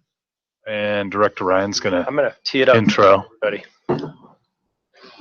Commissioner Bynum, though, somewhere in the. Nope. Mike, there was a need for coffee. The coffee need, Got it. brownie need, sorry. Priority. So in the last couple of years, in the spring of every year, we've looked at the strategic plan and we've looked at how we've done in the annual business goals. And part of my review is around those goals. And I think as an organization, we've done a great job at goals 1, 2, and 3, which are around revenue and around stewardship and around organizational excellence. The one place where I don't feel we got the traction we should have in the past few years was the communications, goal 4. And we talked about that as being that the more people who had a positive understanding and a positive reaction to us, the better off we'd be. We would just get more business. We'd have fewer tussles. We'd have better partnerships. We'd have more lessees. It's just sort of that flywheel thing. And we've had a great story to tell. We just haven't told it before. And part of the reason for that is we didn't have the right people on the team. And I owned that. My name was next to that goal, and we prioritized things, and that ended up being a lower priority. I'm pleased to tell you that we have the right person on the team now in Kristen. And I know you all have seen her and you've met her a couple of times, but she hasn't had the opportunity to really present and tell you about who she is and what she's doing. But as we meet every couple of weeks, I just get really excited about the ideas she has for each of the strategic objectives under the goal 4, around internal communication, around external communication, around partnerships and collaboration, about telling our story. And so I asked her to put together a presentation to sort of update you on her thinking and her ideas and what she's executed so far. Some of it you see out in the lobby today, just some of the banners and the materials and things. So without further ado, I'm going to turn it over to Kristen. Thank you. Great, thanks. So again, Kristen Kemp, Outreach and Communications Officer. It's a pleasure to be here, and thanks for giving me 3 hours, right? Yes. Did you have to, really? Yeah. This is going to be great. I know I was keeping you from the end of this session, but I'm really excited about this work, and I think it's really interesting. So I hope that you pick up on that enthusiasm. So today, like Director Ryan mentioned, I'd like to just literally go over goal 4 with you, and also talk about branding and communication best practices, kind of like a mini 101 marketing class, if you will, and then spend the bulk of our time together talking about our agency's plans related to branding and communication and outreach. And so in your board packets, I put in, I probably killed a tree if you printed it, a bunch of documents, planning documents that all roll up and support the strategic plan. But rather than go through each of those line by line, which would take forever and not really be that interesting, what I'd like to do today is pull out examples of how those plans are being implemented. So it should be kind of fun. But more importantly, I hope that this doesn't feel entirely like a presentation and more like a discussion. So there'll be plenty of time at the end, I would predict, for your input and questions and comments. But feel free at any time to interrupt. And in fact, that it wouldn't be an interruption. I would love to have this be a dialogue. And as you're listening to this, and even as you were reading through the materials, if you had a chance to or not ahead of time, keep in mind Joe Public in all of this. Keep in mind your dentist or your spouse or your neighbor down the street or whatever, because if these tactics don't necessarily resonate with you, or you don't think they'd resonate with them, then we'll revise them. This is all a work in progress. And so since I'm new, I'm delighted to have been hired in December. I thought I could also start by telling you just a little bit about my background. So I've been doing this exact kind of work, branding and communications, for almost 15 years now. I got my undergrad degree in journalism and advertising from CU Boulder, and then landed a job of a lifetime at the Denver Art Museum doing PR for their expansion project, the Daniel Libeskind building up the street here. So I got to do national PR and $1 million ad campaign when I was, 22. It was really awesome. While I was there, I decided to go back to grad school and get an MBA, which is where sort of the marketing and branding piece ties in. But I've joked with friends that I'm probably the dumbest graduate student, because right after that I went and worked in higher ed for 10 years at Boston University and University of Denver, which both offer tuition remission. So while I worked there, I paid back my student loans and could have been getting free tuition. But there I did very similar work, marketing and branding and outreach activities for a youth orchestra program in Boston and the liberal arts program at DU. So suffice to say, I've been doing this for a while and I love it. I guess I'm a professional storyteller and it's a whole lot of fun. When Commissioner Butterworth and I were walking this morning, I was saying, my work is fun. I do fun work, and that's not an oxymoron, and I know I'm lucky. So with that, we can. I just out of curiosity, Kristen, when you were at the Art Museum, did you work with Kent and Vicki Logan? Yeah, yeah. They have a beautiful gallery, or a beautiful gallery. They own it. They live in Vail. They own a house, and then they own the house next door, and that's their private art gallery. Wow. Yeah. Served on council with them for 4 years. Awesome.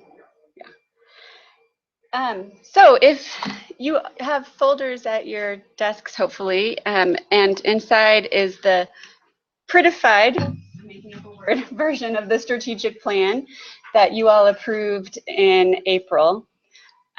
This is verbatim the same text that you approved at that April meeting, just applied a little more graphically, and we added some content at the beginning of it. That's just one example of a marketing collateral piece that that I'm starting to create and that I want to create more of to tell our story more. But if you could turn to page 17 of that, where there is a fantastic quote from Commissioner Bynum.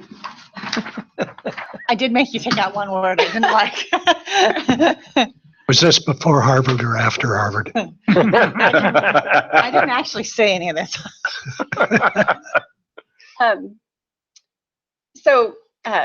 Commissioner Carney, you weren't here necessarily, but at the April board meeting, Director Ryan presented revisions and updates to the strategic plan, which was originally written in 2011.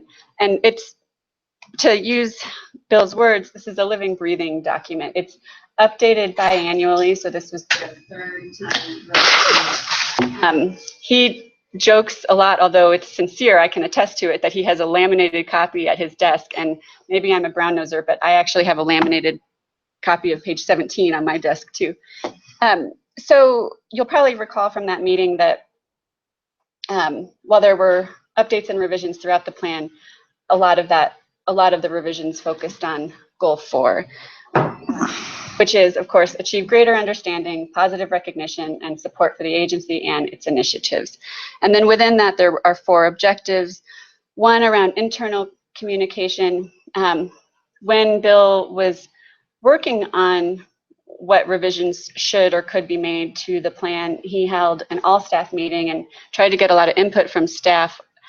And that was something that we heard loud and clear, was focusing a little more on internal communication, internal job knowledge, cooperation. The second about really having external folks know what we do and why we do it, our impact. We have an awesome story to tell, and we're just not telling it as much or as well as we could. The third is really about marketing, supporting the lines of business, sales, marketing. Our lines of business managers are doing a great job earning revenue, and how can I help them succeed even more? And then the fourth is about partnerships and really symbiotic relationships. We're such a lean agency that it's in our interest to rely on our partners and have healthy, robust partnerships. So for the next, little bit, I'll talk through my ideas on how, and our collective ideas on how we can tackle these goals, rather than go through, objective 4.1, da da da da da. I've structured the next few slides a little differently, but I'll always resort back to this just to make it a little bit more fun. Good. So let's switch gears and do a very quick Marketing 101 class. Thankfully, you did not hire me to do this kind of branding. You hired me to do this kind of branding. So your board packet had a whole set of definitions in it. So unless you want me to, we don't need to focus too much on that. But suffice to say, the brand is our promise to be what we say we are. It's what people think they know about us factually and emotionally. And in my industry,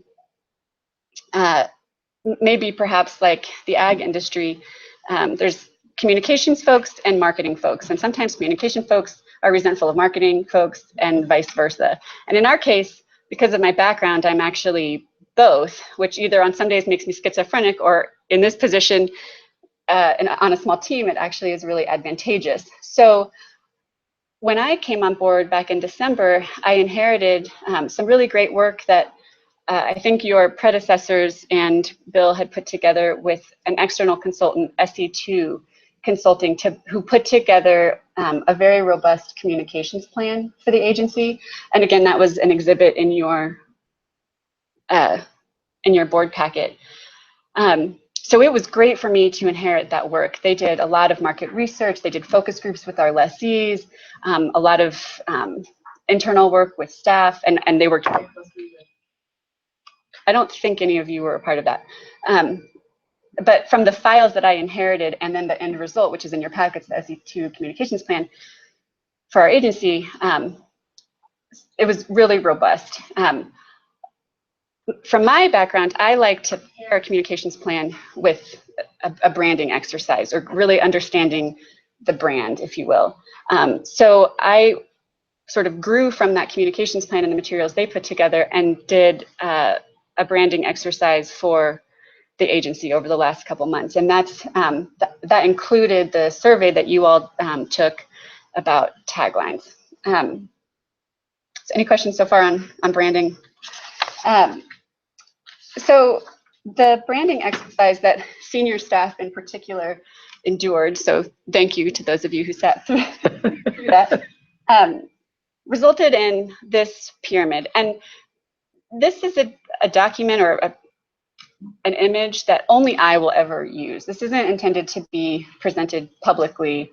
It just is sort of a guidepost for all of the work that I'm doing in conjunction with the communications plan that all rolls up into goal 4 of the strategic plan. So throughout the slides that you'll see, it all ties to these proof points, or this emotional and functional benefit. The one piece of this that is highly public, though, is the tagline. So if you don't, I'll just switch to that. So taglines are particularly helpful when you have an agency or an organization who has a name that isn't all that clear. So Bill has heard me talk about this before, but I used to work at the Denver Art Museum, like I said, which is a museum of art in Denver. Probably don't need a tagline. Right. Or if you do, it can maybe add an emotional component. And so these are some examples of taglines that are adding an emotional connection. But in our case, I felt strongly that we were in need of a tagline to very succinctly and in a pithy way describe what we do and why we're doing it. Taglines aren't always necessary, but in our case, I felt pretty strongly that it would be important. So this, multi-month branding exercise that we did in conjunction with the research from SE2 led us to, ta-da, an innovative land trust funding Colorado schools since 1876.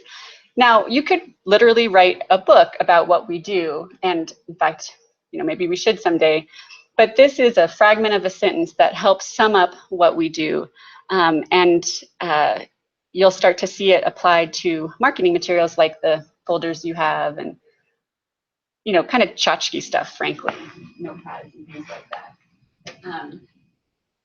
And I've been beginning to apply it to these big pop-up banners that you saw outside too. Going? So now I'd like to switch gears and talk specifically about what we're doing here, what I'm working on.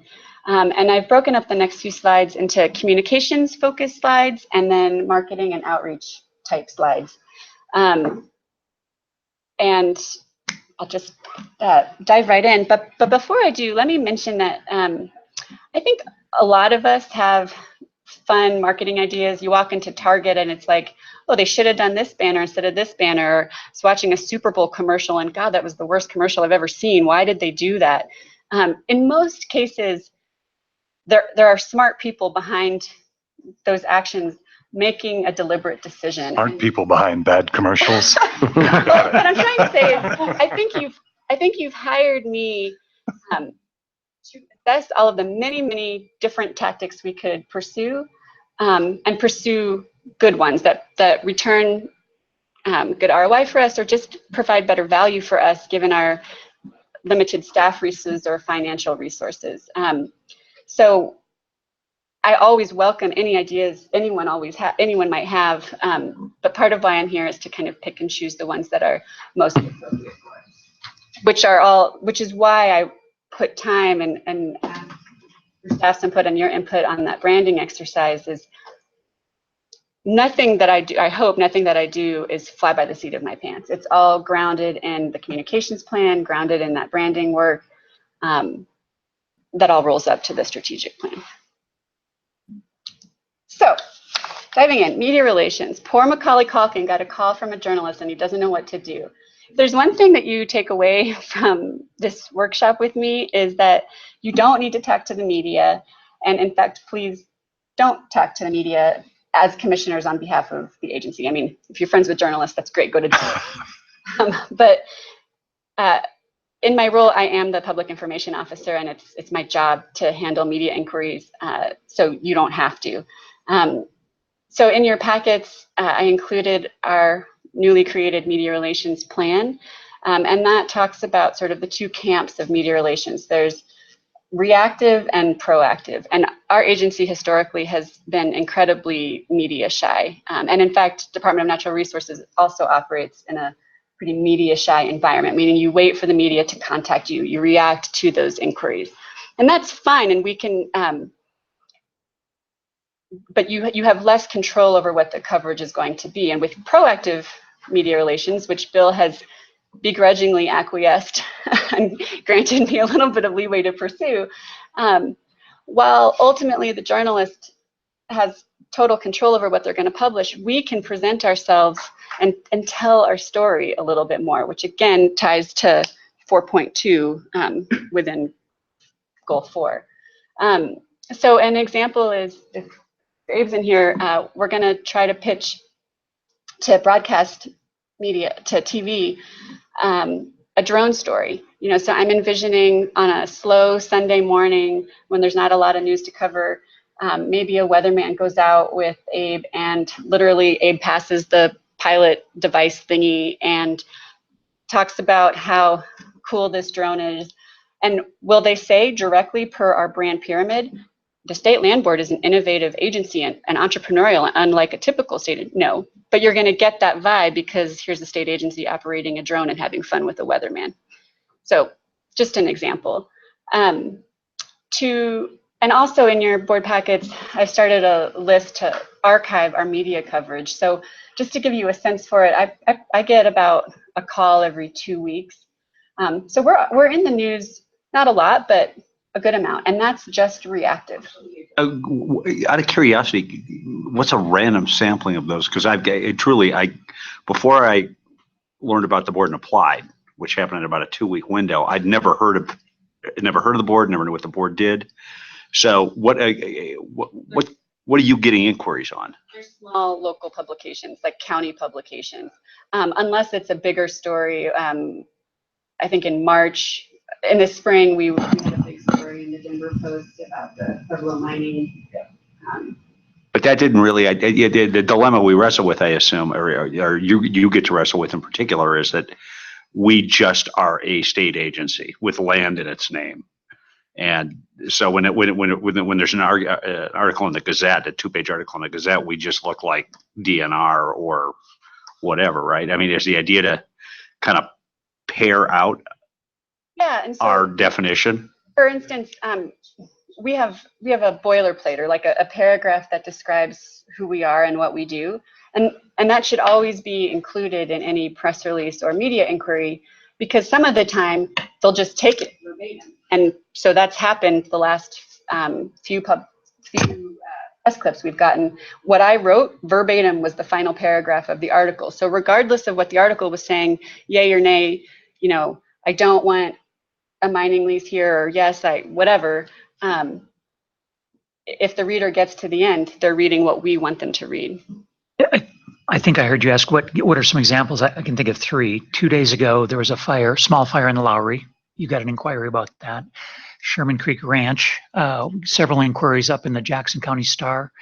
And if you want, I have the list. Another one I was thinking of off the top. So there are those kinds of local Jackson County. And that goes, I'm sorry, Ed, go.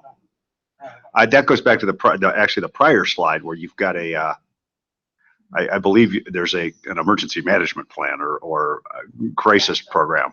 Yeah, so Okay. This is a list, just a simple spreadsheet of the coverage we've had in the last few months since I've been here. So, and this is in your board packet, and you can link to the articles. Always let the lawyer talk. I'll say, you're not just a state agency with the name land. I know we are. You are an innovative land trust. Thank you. Funding Colorado schools since Since 1876. 1876. Right. Should be very aware of that. Also, it seems like a great thing to do on a sort of a monthly basis would be to cull and gather the media reports and include them in the board packets. And I think as commissioners, it'd be nice to be aware. Beyond my Google alert that's already set up. And then just a minute on crisis communication. The point I wanted to get across is that crisis communication is quite different from emergency communication. So we are not an authority agency, and Right. like Craig said,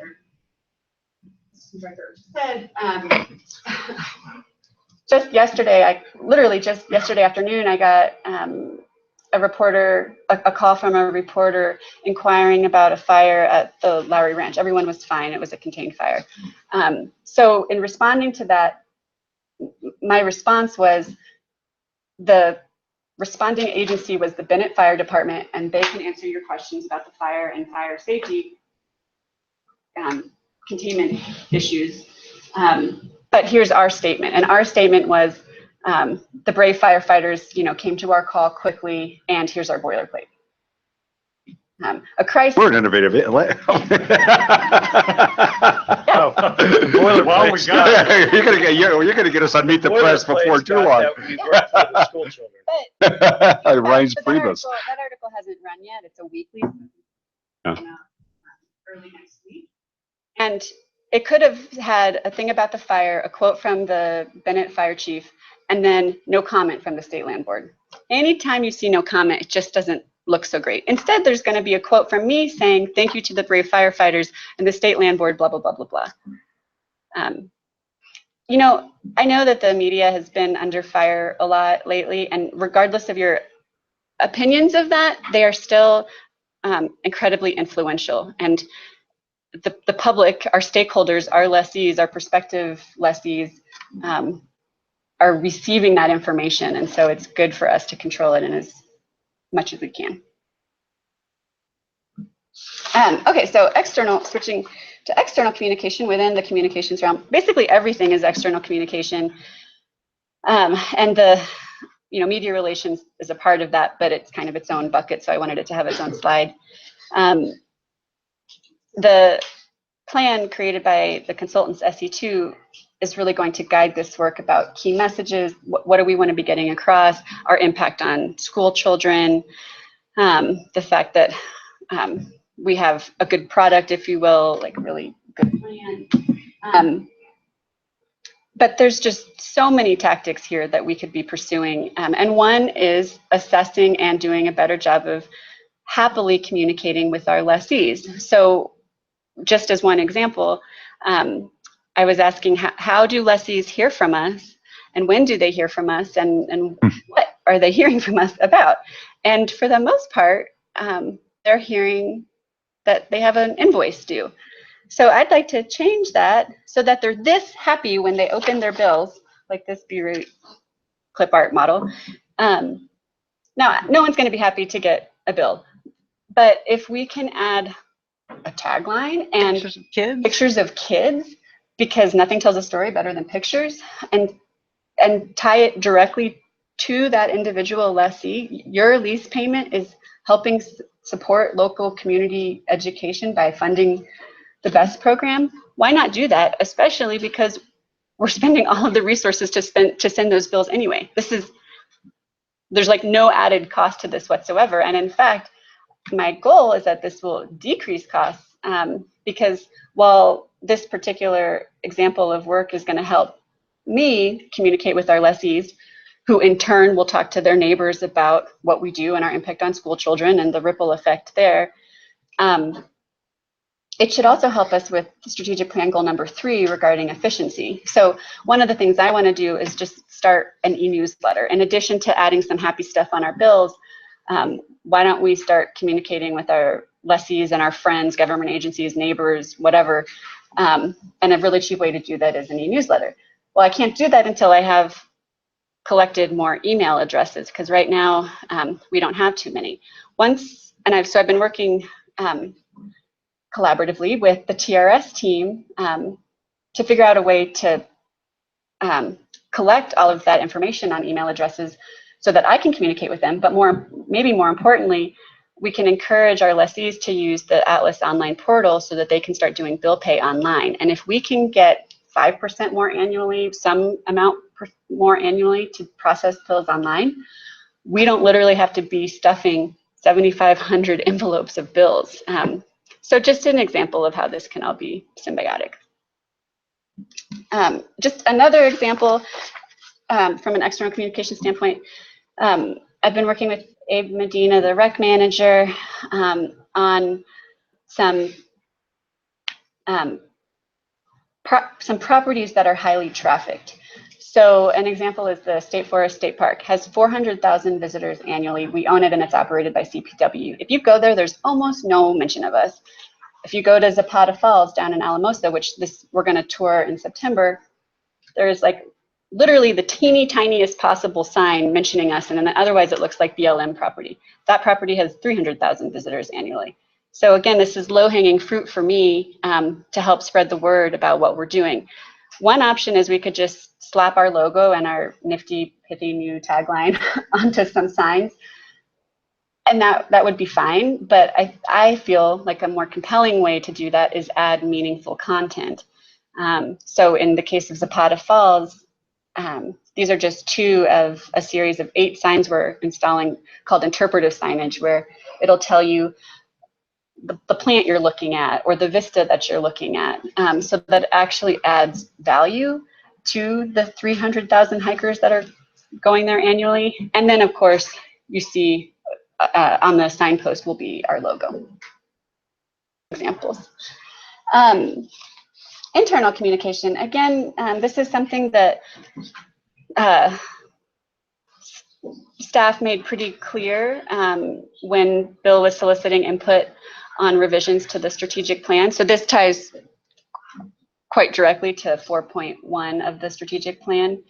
Internal communication, it's kind of a no-brainer, but it matters for so many reasons. Like, staff morale matters because we want to be a happy place to work filled with happy employees. And I think Bill very sincerely wants this to be a destination place of employment. As a recent candidate and a recent hire, I can tell you that came through to me as I was a candidate, because a lot of candidates are interviewing the agency just as much as the hirer is interviewing them. But from a pragmatic standpoint, not to sound too crass, but employee morale matters because you want to reduce staff complacency and staff turnover. That's really expensive. So there is a pragmatic value in focusing on internal communication. So Ed mentioned that we're now audio streaming these meetings. There's lots of little things that we're going to do to try to increase transparency and communication amongst staff. And another example is resurrecting a simple e-newsletter just for staff. It comes out once every 2 weeks, and it gives updates about particular staff, or we have a new commissioner, or hey, the board packets are online, please read it. Check out this HR paperwork, whatever. It is also how we learned this last week that District Manager Justin Osborne's house growing up was the National Lampoon house. Cousin Eddie's house was his house. And that has been fodder for a whole lot of conversation in the office. And does that matter to what I do daily? Not at all. But if it's just something nice to talk about and chat about, we do. So I was going to offer you, I'd be happy to, I haven't actually talked to Bill about this, but I'd be happy to add you to Landlines if you want to get it. You have to talk about us a lot less. And I was going to say, you have to promise that you'll read it, because I am an assessment and sort of evaluation geek, admittedly. And so one of the things I really like about e-newsletters is that I can track everything. You want to see opens and clicks, huh? Yes. And right now I have a near perfect open rate. So if you 5 get it, don't open it. You're going to mess up my stats. So, but really, I would be happy to add you. And if you don't open it, I would. This piece is also important. You didn't say this, but the way we're physically laid out is 6 offices around the state, and trying to keep us all feeling like we're one and not Denver against the field, or just anything we can do to feel like we're one big team helps. And so some of these steps seem small and basic and straightforward, and yet they help unify the field and help everybody understand what each other are doing. So Continue to reinforce culture.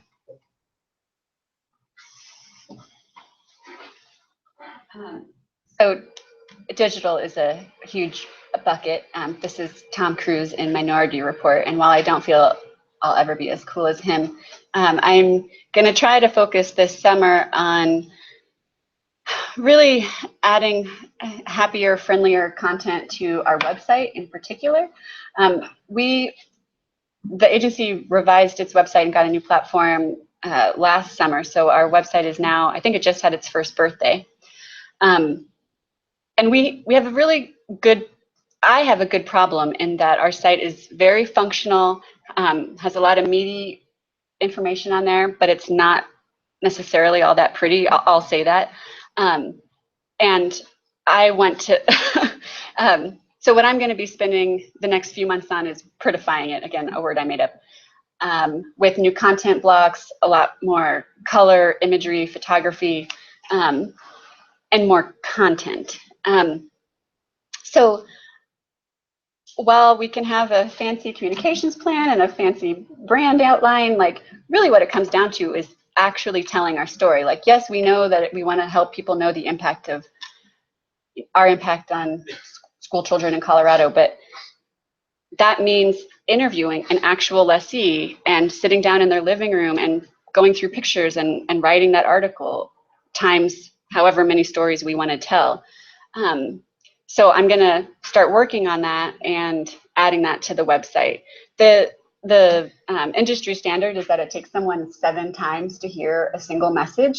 So especially being a lean team, anytime I generate a piece of content, I want to repurpose it as much as I can. And I'll also repurpose other people's content. So like Greg was just working with CPW on the really neat HydroAxe purchase. And they put together a mixed media video about that, that's candy for me, because now I can, when I have the platform set up on our homepage, I can now add this really cool video. Who cares that I didn't produce it? It's just a neat new piece of content to add to the website. And so related to that, I wanted to show you. Wait, on that video, everybody who follows Barbara on Facebook has now seen that video. Link to it on Facebook? I did. Which is one of those things I wanted to talk about at some point in your presentation, because Greg and I both take pictures and put it out there on Facebook and Twitter when we visit stuff, and we mention that how cool this is that we get to do this as part of the State Land Board, but I'm sure we don't want to mess up your plan. And so I don't, what do you want us? Yeah, first of all, you're definitely not messing anything up, as long as you're not saying that, we stuck in. Right. Yeah, we're not very innovative. Bureaucracy at its best. Exactly. We're just another state agency. The DMV with dirt. That's awesome. We didn't think of that one, unfortunately. No, I did want to talk about social media, and even on this slide. So let me just say a little bit about it. My experience has led me to feel very strongly a bad social media presence is a lot worse than no social media presence. And I don't think we're ready to, as an agency, have to enter social media. I hope to be ready, like even within the year, although maybe don't quote me on that, but we need to, I want our website and our content to be a lot richer before we enter the realm of social media, because if you have a defunct account, or people, or you have any account, Facebook, Instagram, whatever, Snapchat, and you're not posting, that looks much worse than just not being on there at all. And those do require a good amount of staff resources, because you have to be posting content all the time. And the act of posting isn't hard. I just posted birthday pictures of my daughter yesterday, but when you're an official agency, you have to have a queue, a lineup of content that you're constantly rotating through. And again, that content supports the bigger strategic plan and the plans that we're putting together. But one-off, no, I do the same thing. Like, I got to tour State Forest State Park a few weeks ago, and I put on my account, like, look what I'm doing at work today. So please do. Okay. And I just wanted to make sure that. But as one kind of big example of new digital content we're creating, we were able to hire a history intern, a junior from CU who couldn't be here right now to hear me say this, but Andrea Bowerman has been doing a great job creating a digital timeline of our agency. And so this is it. It has, I believe, 53 facts on it. She was digging in the archives, interviewed a bunch of staff, did a whole lot of primary research to help put together this, I think, pretty cool timeline. When we're ready with it, this is still a draft, I'm going to embed this onto our site. And better yet, on the site, there's going to be a way for lessees or the community to tell us their history, so that it's not just one-way communication, it's really engaging. So, I've met with lessees who's, they were saying, oh yeah, my grandpa did this, and, during World War II. And so if this timeline sort of ignites those memories, and then they talk to us about it, that's exciting. Yeah. And then, like I was saying about repurposing content, there's 53 really cool stories on this timeline alone, and I'm going to pull out each of them. And now I have 53 new pieces of information to add to our website. If I rotate it out every 2 weeks, I'm covered for 2 years. Source, and she's working for us for 10 weeks. So I don't know if you know this, but Abe Lincoln failed to be the commissioner of the General Land Office. Yeah. So we have some really neat history here, and I'm pretty proud of this timeline.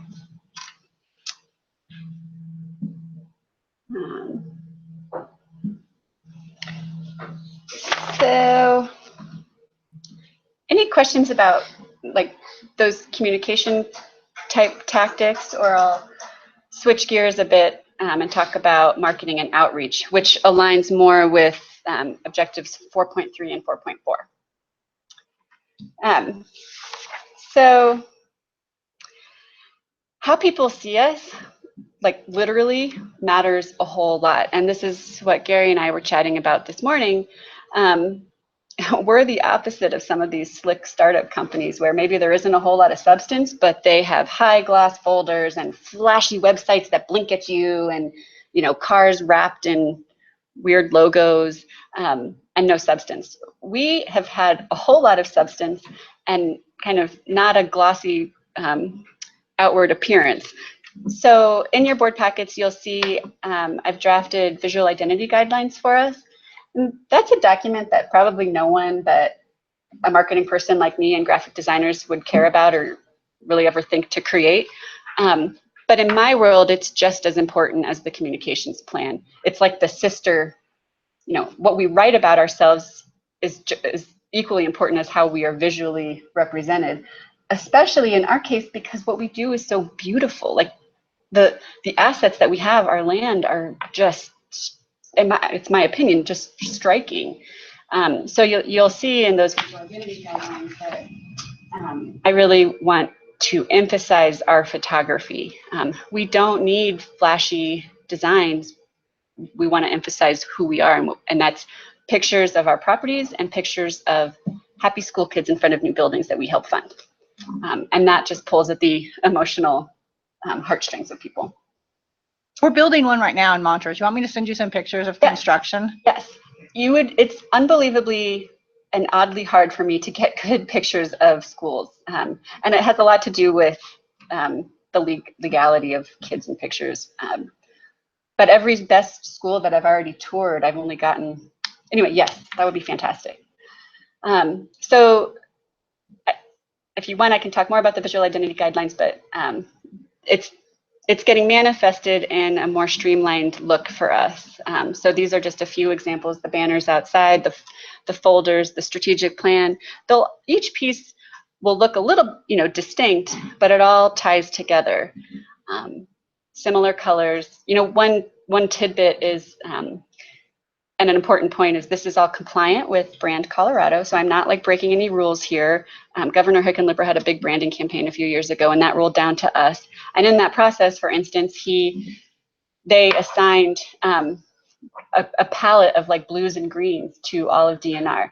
That seems to make sense from their perspective because we work with the ground and it's like earthy colors and water is blue. That's fine, but Abe and I had a nice conversation, and our graphic designer and I, that those end up muting out our beautiful photographs. And so if you add in or incorporate orange colors, it actually makes our photography pop. And according to their palette, orange is innovative and we want to be entrepreneurial. So no one's going to know that, but when you see a picture next to an orange text box, it helps the picture pop. So I think my point is that almost nothing that I do is random. Like, there's strategy behind all of it, even a simple folder. So paid advertising, I think this is you, right? Is another picture of you? Oh, yeah. Thank you. Like, no, he's in advertising. Paid advertising is like the most traditional approach to marketing. Been around forever. You've watched Mad Men. It has gotten really competitive and tight with the onset of digital advertising, and now it's pretty annoying to people, and people have gotten pretty savvy to it, but there's still value in it. So historically, our agency has done what the industry would call call to action advertising, where it's like, we have a strategic disposal list with the real estate team, and we need to advertise this particular property is not for sale, but for acquisition, Ed. I got in trouble.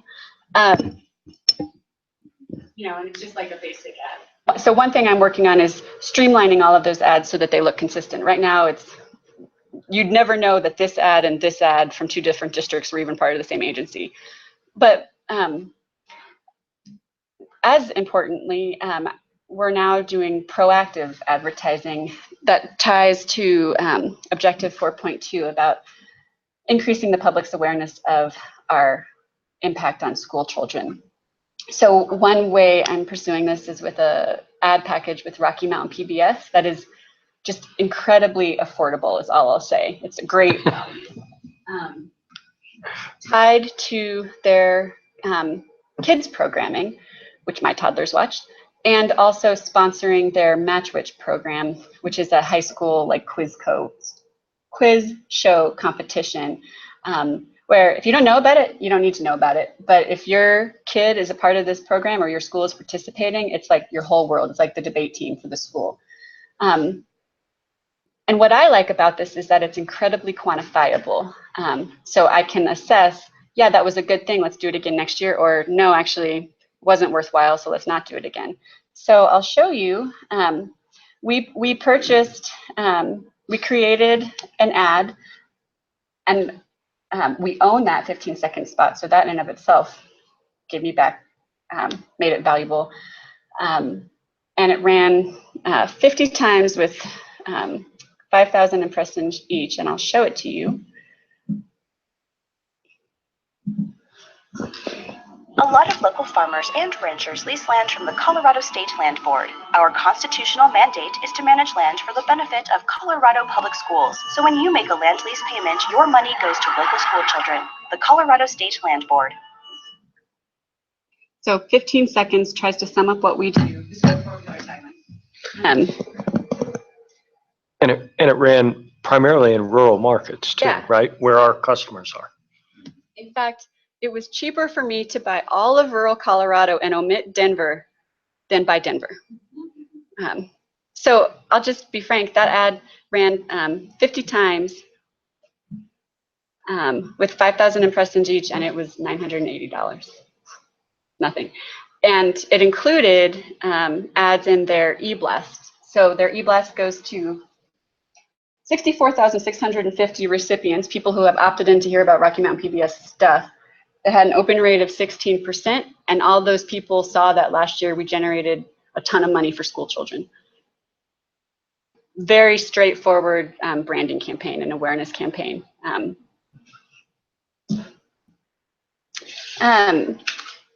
Government outreach, this ties directly to objective 4.4.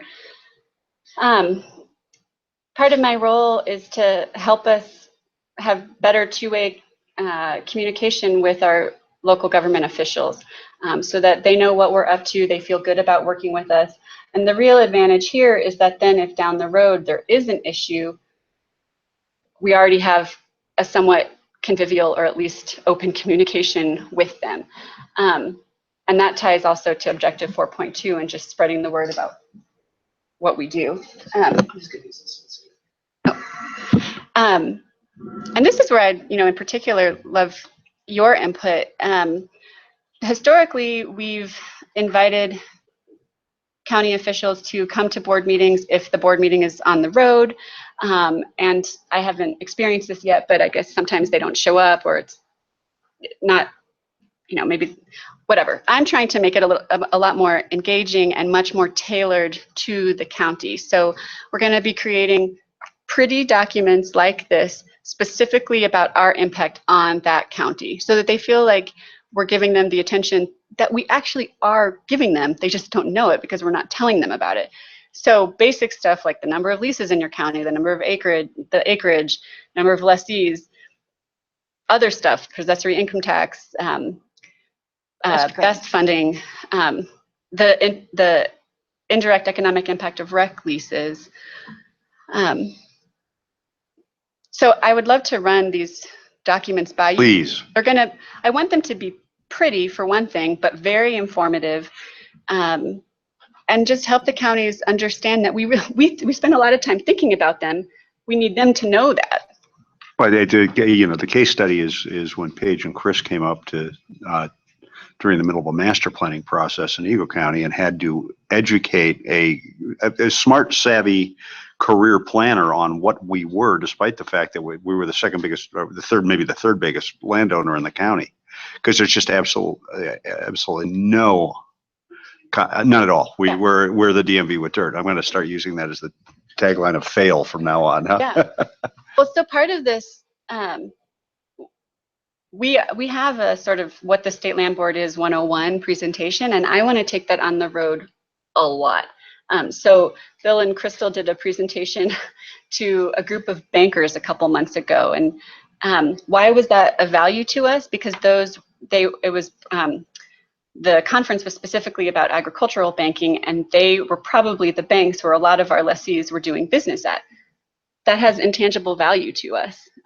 So more like that. But for what it's worth, Kristen, I mean, I think the physical outreach, the not necessarily sending printed pieces, but people actually going and, Yes. meeting with, and I'm not kidding, Rotary clubs.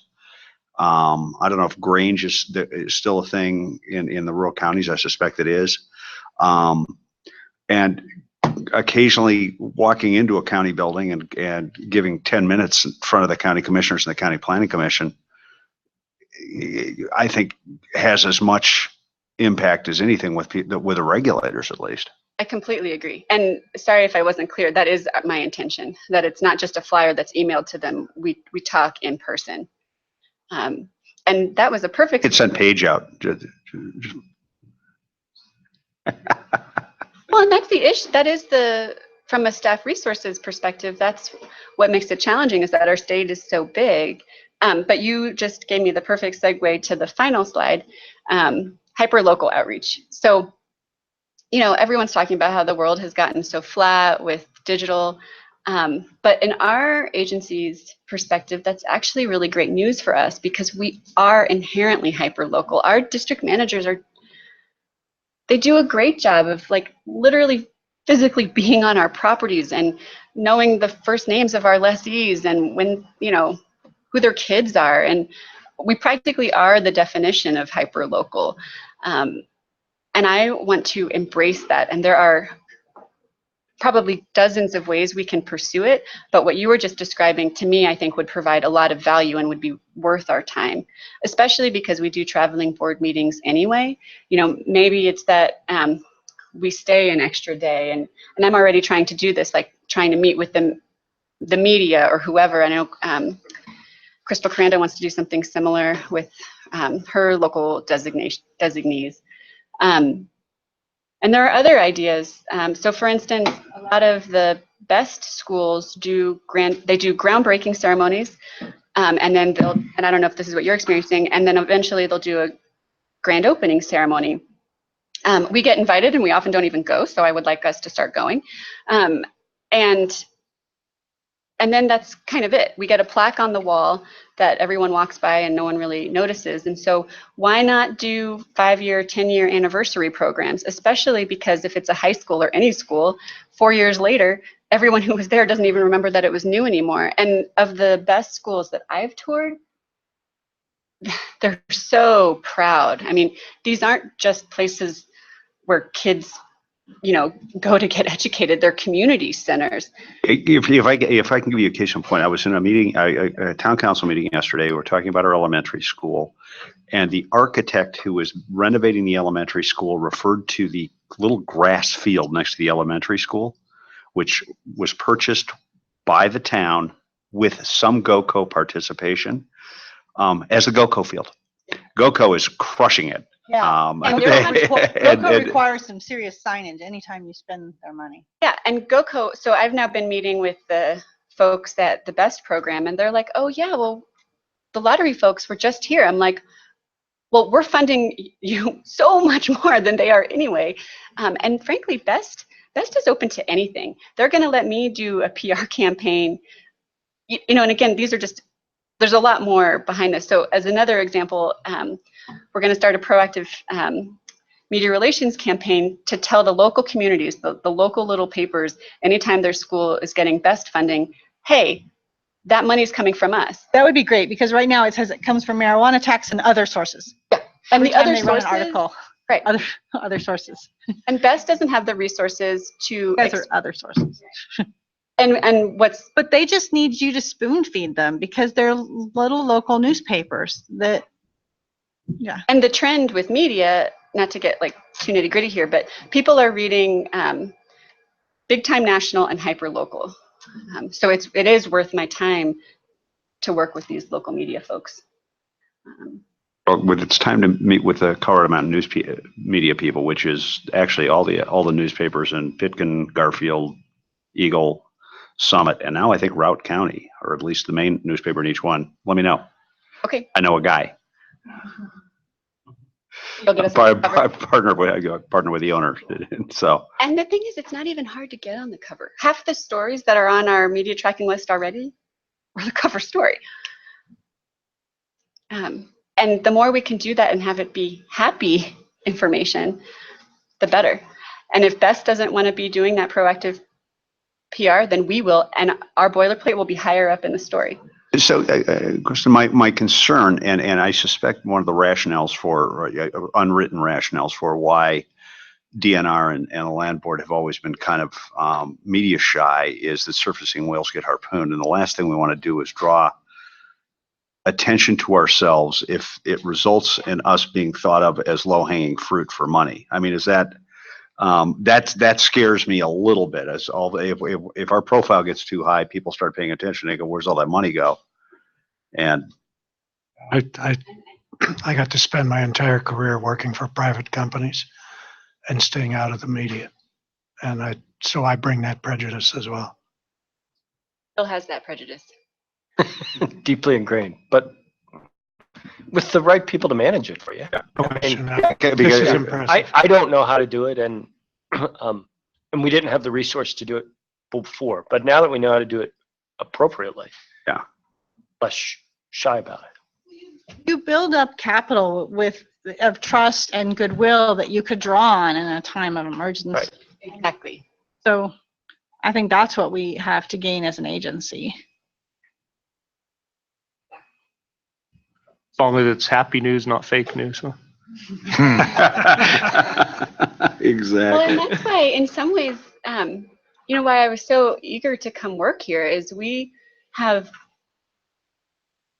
a meaningful and wonderful story to tell. It's just not being told. I mean, we're supporting school kids.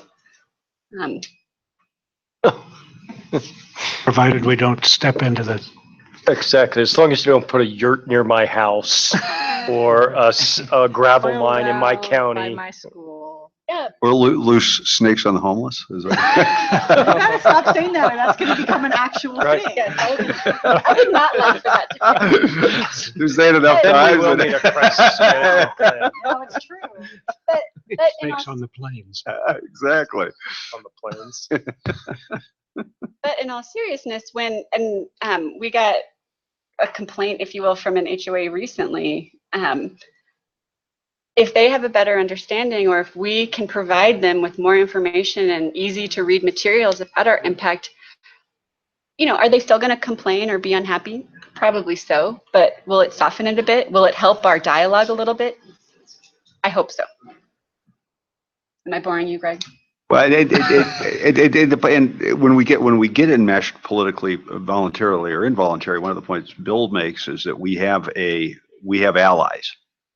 We have a strong constituent ally base that's not our lessees; it's the beneficiaries, and I would love to see us enlist their their public relations and our public relations as well. And the best folks basically gave me the green light to do whatever I wanted. Out of curiosity, what percentage are we of the best funding at this point? It varies from year to year, but prior to the marijuana tax thing, we were 100% in some years, where it depended on the payout of the lottery, because there are some spillover lottery proceeds that go there. There's one other source I'm forgetting, but they were variable and generally pretty minuscule. What's important to note about our dollars versus marijuana dollars, and I'll be clear on this, our dollars, $40 million a year of our dollars are bondable. There are COPs issued against them, and we're paying the debt service on those COPs. So they're highly leveraged. So that means they have much more impact.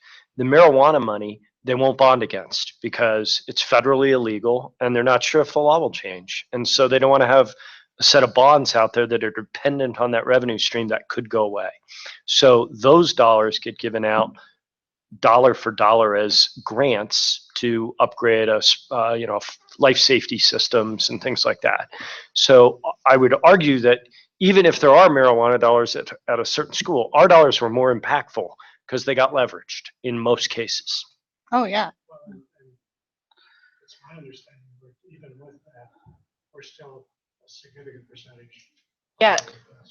Oh, It was created in 2008. Now cumulatively, we've contributed 87%. We'll hit $500 million this year donated to BEST. Not donated, but flowed to BEST. So yeah, that's a huge, it's a great story. We didn't tell it.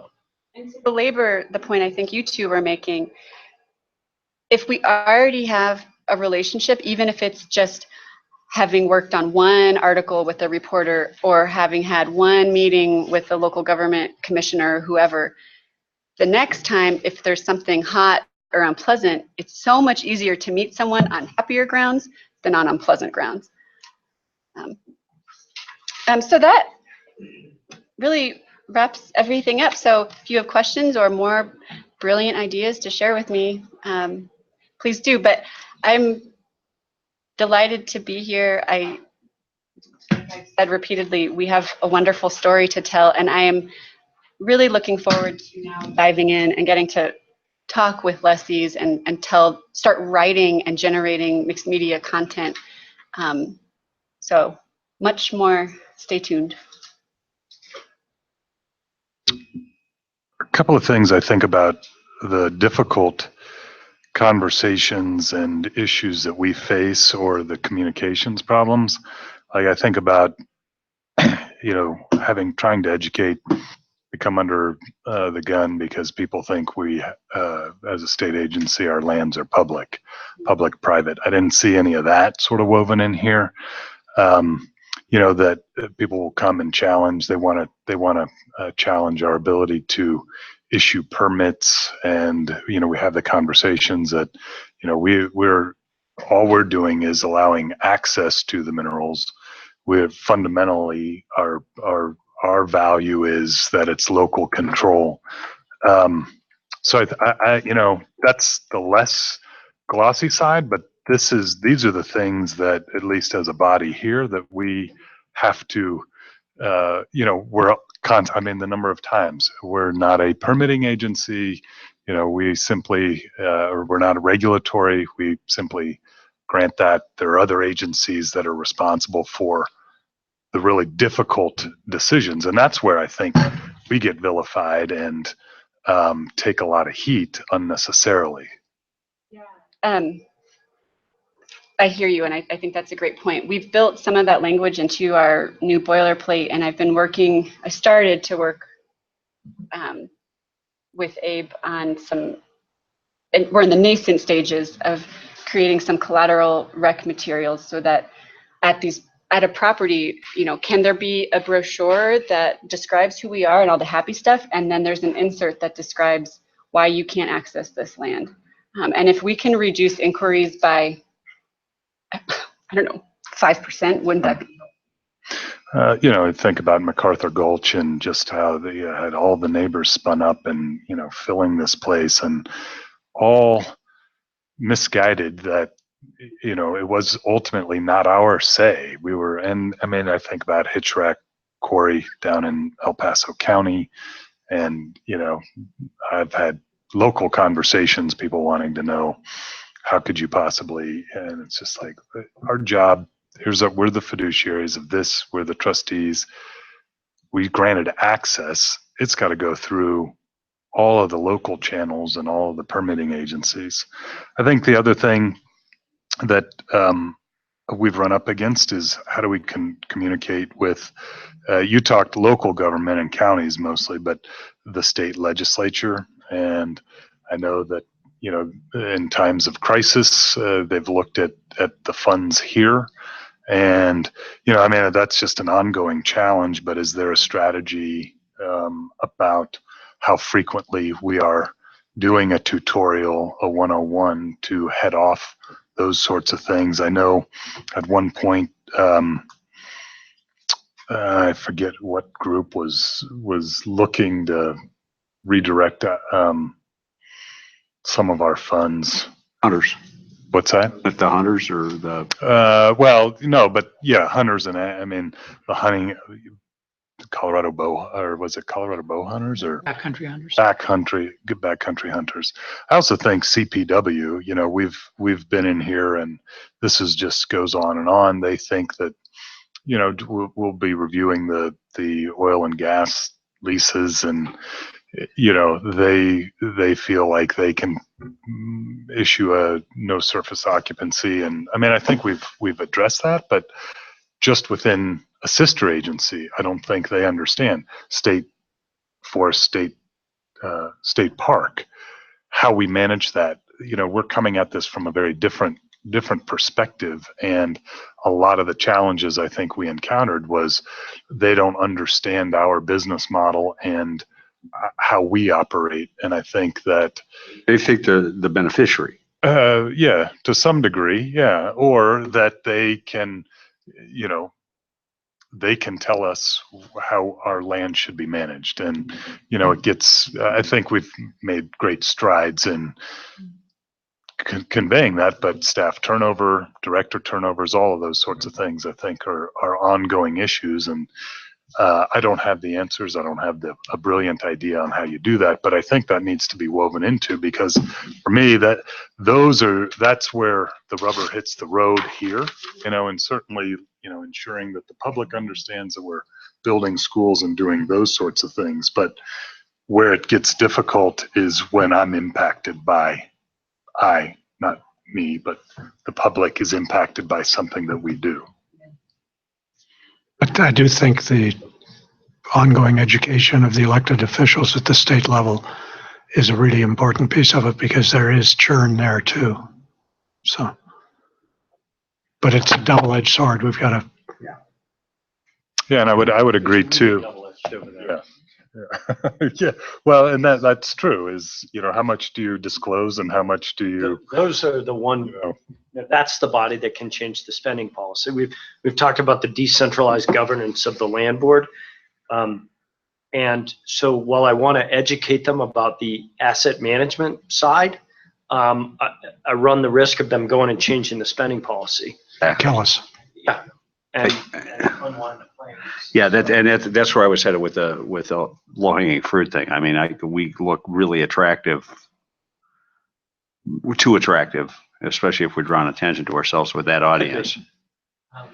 Particularly right now, while there was sort of a self-described beneficiary representative group in class, and it's disbanded. They partly they really didn't have the need. I mean, we're now transparent enough and open enough and produce enough stuff that they didn't feel like they needed overseers. They saw our strategic plan, they saw what we were doing, they saw the money going to best. And so there wasn't a reason for them to sort of meet and check in on us. The downside of that is you got to reconstitute that on a real-time basis if anyone ever goes and makes a grab for the money here. And when they do that, they don't call us and ask. They slip it into a bill and avoid asking. You know, it's another time when we're reactive. I guess my point is, yeah, it's a double-edged sword again. The other, We go have, ahead, John. do we have a lobbyist? We do. At the DNR level, we have he's not called a lobbyist, but he's the legislative liaison because he technically works for the governor. But his job is to keep an eye on both reactively and proactively any of the legislative issues that are going to affect these agencies or other executive branch plans. So lobbying, they don't quite like that word, but we're talking about the same thing. Yeah. Kristen, one of the other messages I think we can at least kind of deliver is the sustainability aspect of our mission. And I would suspect that we are sustainability leader. I don't know if we've got data to prove that, but compared to other agencies and other big landowners, yes, deliberately. Stewardship's kind of our term of art, but the rest of the world, the people I serve with who would identify themselves as raging greens use sustainability more. But you know, I have conversations with my fellow council members about our practices, and they're like, "You do that?" I get a stunned expression when I say, "Of course we spend a lot of time thinking about sage-grouse leks, probably more than I would like, but I understand that Mindy wants to think about the leks more."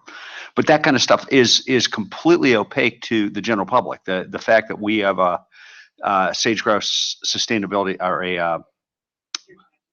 stewardship action plan, which I tried to find specifically online and couldn't. For instance, that kind of stuff is invaluable to a very influential audience. Yeah, agreed. And I think I've been told we walk a fine line between stewardship, sustainability, and conservation. But I think the way we can approach that, and what we're just taking baby steps in doing, is getting third parties to vouch for us. So Yeah. I'm starting to apply for awards, for instance, and then the agency hosting the award, they will broadcast like, "Hey, these are our winners this year," just as one example. And to touch on your point, one small example about the regulatory issues, and I'll tell you that I fielded a media inquiry a couple months ago related to the Pueblo, Colorado Springs mining stuff. And the reporter, after hearing from me about really our role as in not, Right. they closed the story. It never ran.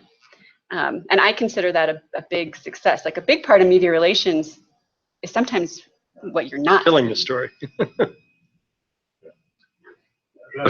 best story you were never in. Yeah. I think about the stewardship trust and, you know, the messaging around that and ensuring, you know, the conversations. People think it's a conservation trust and the land can never be touched and it's there forever and ever. And, you know, there's a balance to be had there. So. Well, it's interesting on a macro basis, and we had come in and ask us to sign, or the town council to sign off on a resolution objecting to whatever the heck was going on in Utah, although it wasn't framed that way. And one of the things that was going on in Utah that nobody was willing to talk about is that the state was trying to push their federal land to the Utah State Land Board. And everybody thought the Utah State Land Board was the worst thing in the world. And I'm like, guys, do you know what the Utah State Land Board does? I don't. But they may be really responsible. And so I'm not, you know, to the extent that we're being asked to, as a local government, to resolve to object to transfer of federal assets to a state land board. We're so unknown that we sound like we're going to, you know, trample bears' ears. And that kind of stuff is relatively constant. And by the way, that was a 6-1 vote. But Do you support them? huh? No, this was a 6-1 vote to adopt a resolution saying that we shouldn't. Yeah, no, that Colorado should keep federal lands federal. And yeah, it was an exercise in real great government. Trust me. Wow. That's what you do. The town of Vail. Yeah, it's what you do. And it was why it was a 6-1 vote. But boy, you know, the point being, the information and misinformation out there is so profound that you know, that somebody might hear the Colorado State Land Board and think we're like what they're doing. We're the folks trampling on bears' ears, and nice to get ahead of that. Well, just so you know, every few years there's a legislator who runs a bill to try to get all federal land in Colorado transferred to our management. Yeah, to us. Yeah, to us. I think we're actually pretty good at it. We might do a better job, but I didn't know that was the plan, and I was sitting in the meeting the first time that was read. I was like, how many acres is that? That's More than 23 we got. million. Yeah, that more than 23 doubles the million. portfolio. We're gonna need a bigger truck. We're gonna need a bigger office. Yeah, a lot of it's wilderness. We need some guys in green suits. Yeah, but that initiative went through every town on the western slope. And I suspect they all voted on it. All the little tactics that we do pick at this, incrementally, and they all roll up to the bigger plan. I mean, that's why I think it's so important that we don't just one-off do this because it's flashy right now, or Right. That's why I've create these plans and make sure that my work is in support of them. But yeah, now we have a stewardship banner. Is that one banner going to achieve what you're talking about? No, but better that we have a banner, incremental steps. Those are good ideas about the messaging. And I guess to underscore your point, first you're starting the communication about us in general, Right. and then you're starting the messaging about the specific issues that we hear about. I don't know that you've read our boilerplate language, but it does say in the 3-sentence paragraph about us, we own a lot of land, we use it to earn money for school children, our lands aren't public, and we're subject to local control. Those elements are in the boilerplate thing, and then you got to keep building on the messaging. Any other thoughts? You mentioned when we're on the road and meeting with, inviting local officials and such. I think I've seen us have varying degrees of effectiveness on that. Sometimes they show up and they're like, I don't know why I'm here. I was invited. So anything that we can do on the front end to, make that, you mentioned maybe you're going and doing a 101 or something like that, and maybe the commission meeting isn't the place, the appropriate place to do that, or at least make sure that they understand, maybe you get them like 2 or 3 questions to come prepared, or connect their attendance with something that's happening in that community. I think would make those more valuable and reinforce the messaging and opportunities. Anything else? I mean, the only other thought is that I suspect, are pretty good ambassadors as well, and deploying us is probably efficient, if not optimal. So I wouldn't be reluctant to ask. Okay. Subject to a little bit of public training. Oh, and by the way, nice job. This is, Yeah. thanks, Commissioner. You can point out all the deficiencies or the things that weren't addressed. This is just building upon it. You asked for other questions and thoughts, but this is, when Bill and I talked, I mean, unbelievably thorough. And actually, I see that there's momentum behind, because I was around when the SC2 report came by, and I think it's, we made some progress, but certainly not anything to this degree. So you've commented previously about how we have a plan, and from the plan fall out goals, and from the goals fall out individual performance objectives and those sorts of things. And this is finally building that infrastructure under goal 4. And so you'll be able to see the strategic objectives, and then her annual work goals, and the individual pieces of work that underpin all that. So I think too, I always look at this agency from the strategic plan to something like this. We can be a model for other agencies, and for the reasons that we have, we're quasi, we've got this entrepreneurial spirit. I think, I think a lot of agencies suffer from lack of real skill level or ability to focus on these things. So the degree to which we can set the standard, I think we have an opportunity to help other agencies for sure.